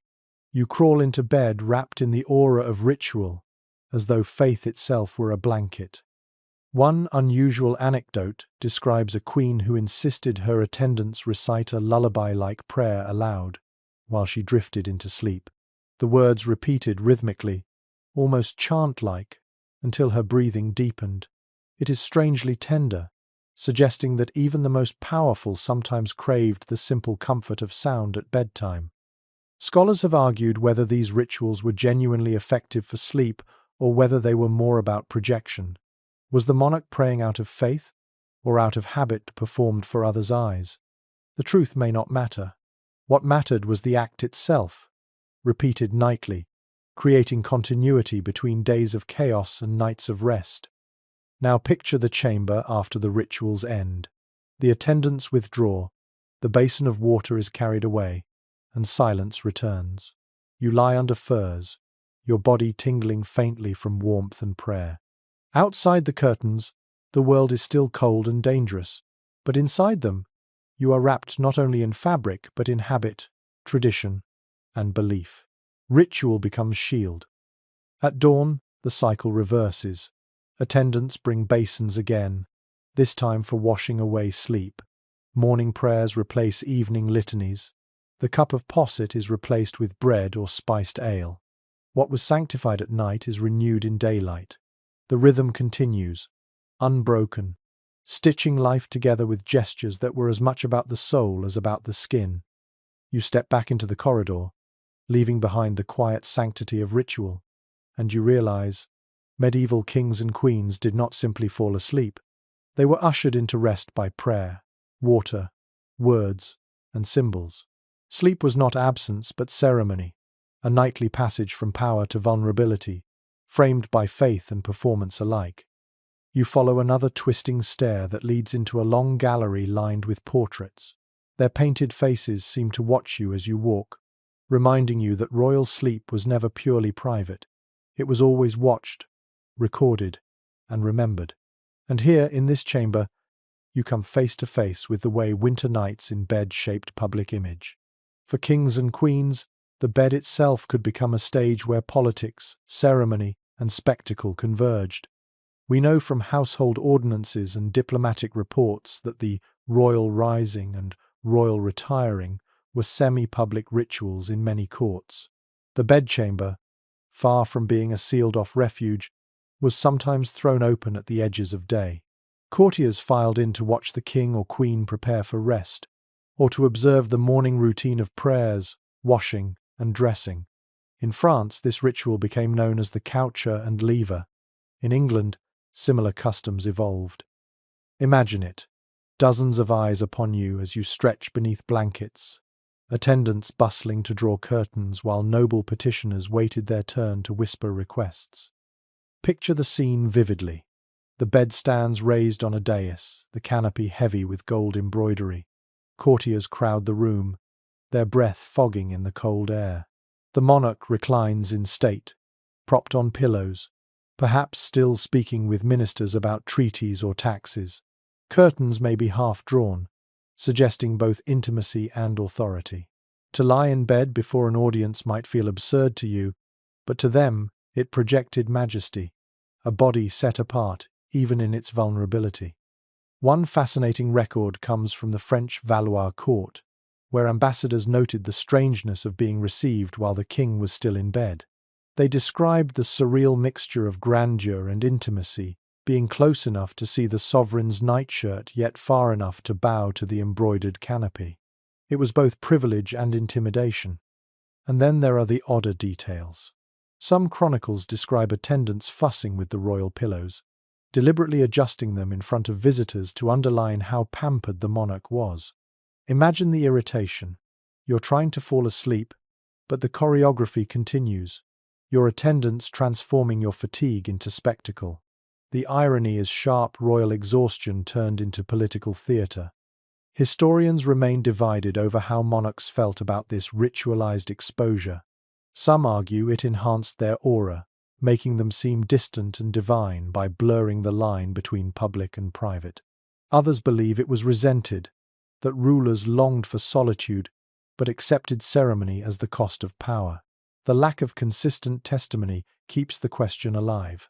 Were royal beds, thrones in disguise, or prisons of ritual? Now imagine yourself in that bed, curtains half parted, while courtiers stand in hushed groups. The fire glows dimly, casting golden light on the faces watching you. You sip spiced wine slowly, knowing each gesture will be remembered. You turn your head on the pillow and speak a word to one courtier, granting favor. To another you offer silence, a punishment sharper than steel. Your bed has become a council chamber, a theatre where every sigh and smile matters. The sensory world is layered. The heat of the fire reaches only the front rows, leaving courtiers at the back shivering. The smell of perfume mingles with wool and smoke, heavy in the crowded space. The murmur of whispered flattery hums like bees in the air. The rustle of your bed curtains punctuates the silence, as if the fabric itself were part of the ritual. One amusing anecdote describes a king who, annoyed by courtiers lingering too long, deliberately blew out his candle to signal the end of the ceremony. The chamber plunged into darkness, attendants scrambling, laughter muffled. Even in ritual, monarchs found ways to assert control. Academic debate continues over whether these public bed rituals undermined or reinforced authority. Some scholars argue that exposing the royal body even in nightclothes risked humanizing the monarch too much. Others counter that the very act of allowing such access emphasized control, reminding everyone that proximity was a privilege, not a right. Either interpretation underscores the same truth. The royal bed was a political tool as much as a private refuge. Now step back again into the bed yourself. You lie against cushions while courtiers hover, their faces blurred by candlelight. You speak slowly, deliberately, letting pauses stretch into power. Curtains close at last, shutting out the world. The chamber darkens, but the echoes of voices remain. You drift towards sleep, knowing your body is no longer entirely your own. It belongs to ritual, to image, to history. Morning reverses the process. Curtains open, attendants bow, and courtiers reassemble to witness the monarch's first words of the day. To rise from bed was not merely to wake, but to re-enter the theatre of kingship. Even fatigue became performance, carefully managed and carefully watched. You step back into the corridor, leaving behind the sense of being observed, and you realize medieval kings and queens never truly owned their beds. Even in the freezing winters, those curtains framed not just a body at rest, but an image of majesty, staged night after night for an audience that blurred the line between witness and worshipper. You walk deeper into the keep, past a set of winding corridors where the air grows stale and heavy. Here, you enter a chamber that feels less ceremonial and more suffocating, the sort of place that might have been used in emergencies. This is the world of confinement, the times when kings and queens were not merely choosing how to sleep, but were forced to endure winters as captives within their own stone walls. For in the Middle Ages, royal sleep was not always a matter of luxury. Sometimes it was dictated by siege, illness, or imprisonment. Accounts from chronicles make clear that castles under siege became frigid prisons. Fires could not always be maintained, either for fear of smoke betraying locations or because fuel ran scarce. Monarchs and their households huddled in inner chambers, often reusing stale bedding, surviving on meager warmth. Imagine the sound of catapults pounding outside, the castle walls trembling faintly while the king lay restless under thinning blankets. Step into that imagined chamber. The air is damp, heavy with the smell of unwashed bodies and dwindling fires. The bed is smaller now, stripped of luxury, because servants cannot fetch supplies from storerooms without risk. Curtains hang limp, smoke-stained from days of poor ventilation. The monarch, wrapped in furs, stares into the dark, listening for the next thud of siege engines. Sleep here is fractured, anxious, half dream and half watch. One curious note survives from a 14th century siege of Edinburgh. It was said that nobles heated stones in the fire and wrapped them in cloth to serve as makeshift bed warmers when coal ran out. Picture the absurdity of a king clinging to a warm rock beneath silken sheets, desperate for relief. It's both comic and tragic, a reminder of how fragile luxury became under pressure. And then there are the stranger stories. Chronicles mention monarchs or nobles being captured and kept under close watch, their beds reduced to straw pallets in drafty towers. One French queen, confined during a succession dispute, was forced to sleep in a room with barred windows and no curtains, her furs rationed to prove her dependence on captors. The image of majesty shivering in enforced austerity is haunting. Historians remain divided over whether these accounts were exaggerated for drama.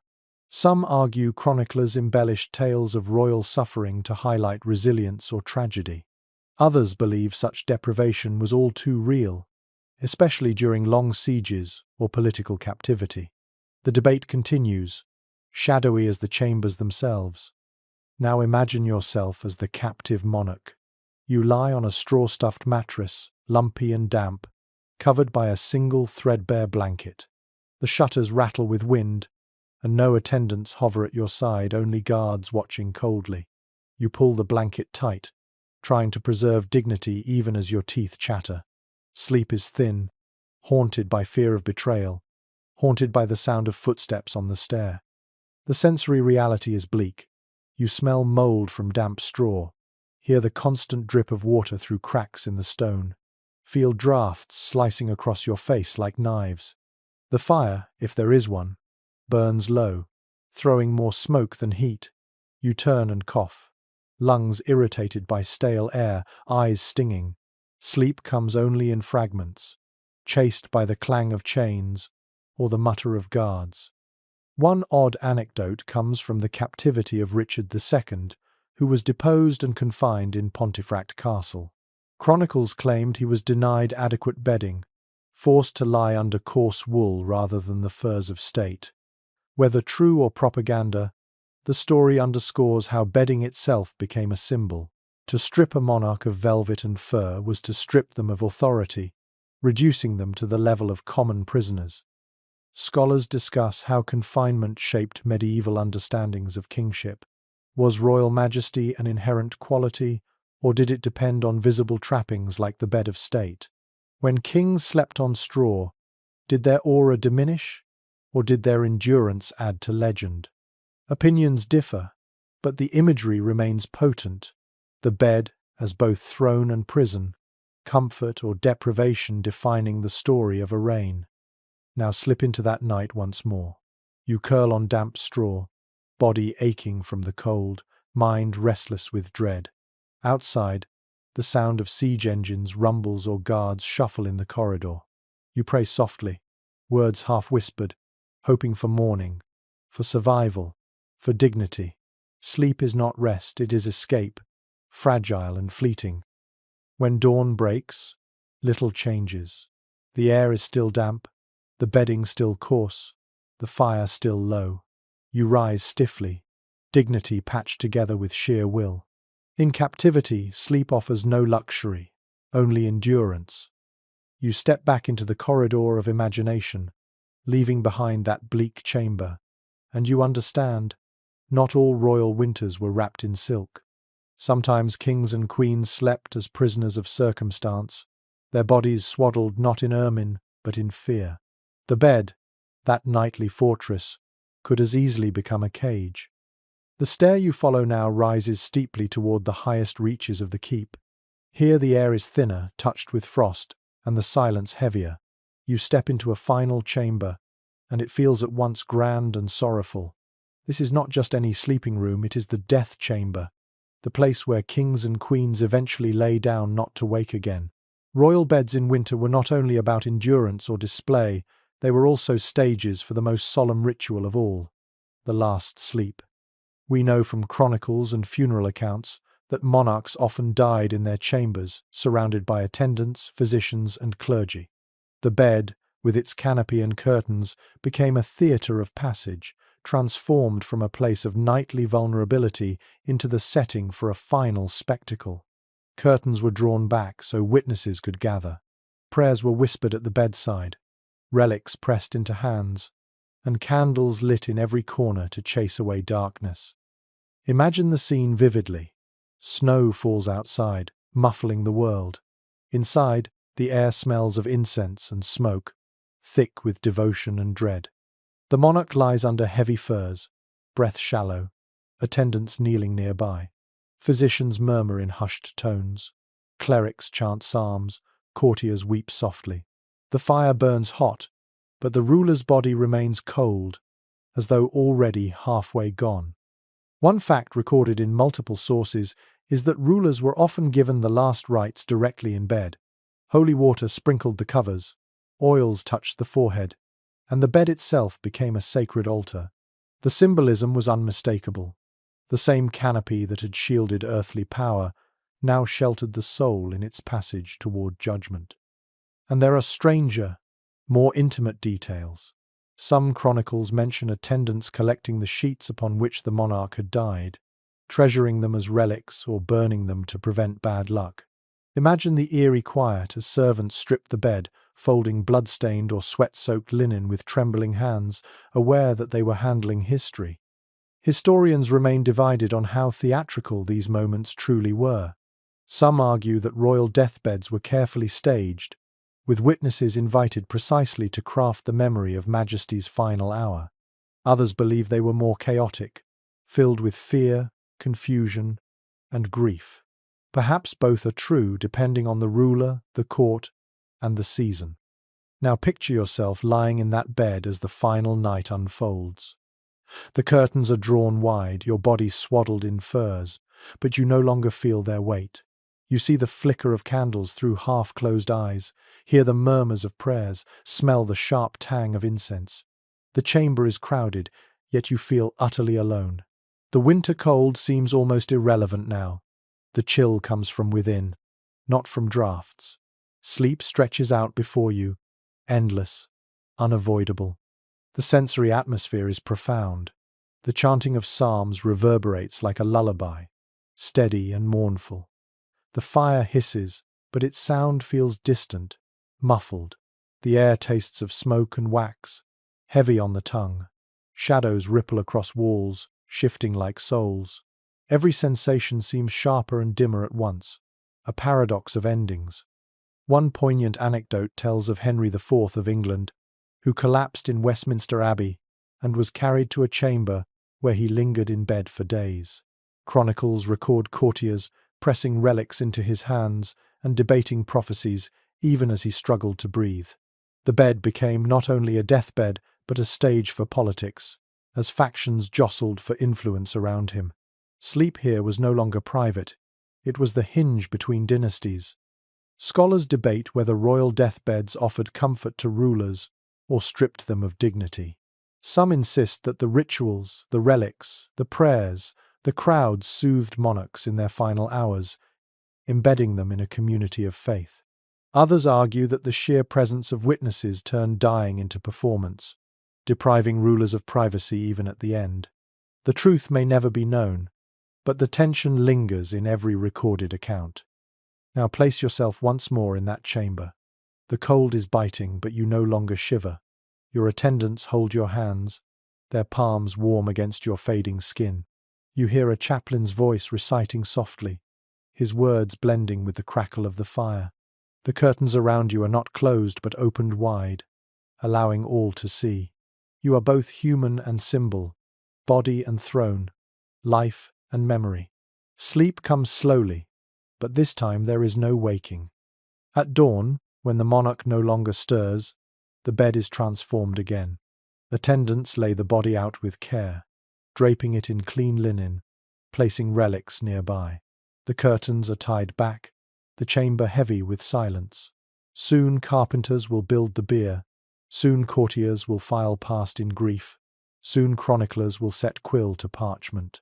But for this moment, the royal bed is still the stage of both nightly and eternal rest. You step out of the chamber, your footsteps echoing down the long corridor, and you realize the story of royal sleep in winter has carried you from grand beds of state to cramped inner closets, from smoky fires to silken imports, from fearful charms to political theatre. It ends here, where all beds end, in silence and finality. The royal bed was a place of power, vulnerability, spectacle, and survival, but above all, it was human.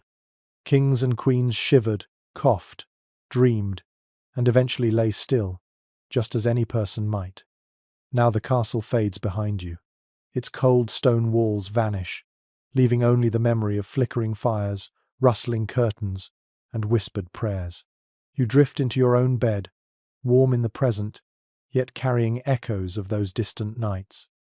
And as you close your eyes, I will soften the pace, lengthen each breath, and let the imagery dim. The cold stone of the castle becomes mist. The firs and fires dissolve into haze. You are left only with quiet, the steady rhythm of your own breathing. Whatever struggles pressed upon you today, they can be set aside. The kings and queens of old endured winters in fear and ceremony, but you need only sink into comfort. Let your body feel heavier. Let your thoughts drift like smoke from a dying fire. There is nothing more to do, nowhere more to go. The night stretches wide, and you are safe within it. Sleep comes gently now, wrapping you not in ermine or silk, but in calm. And in that calm, you can rest. Sweet dreams.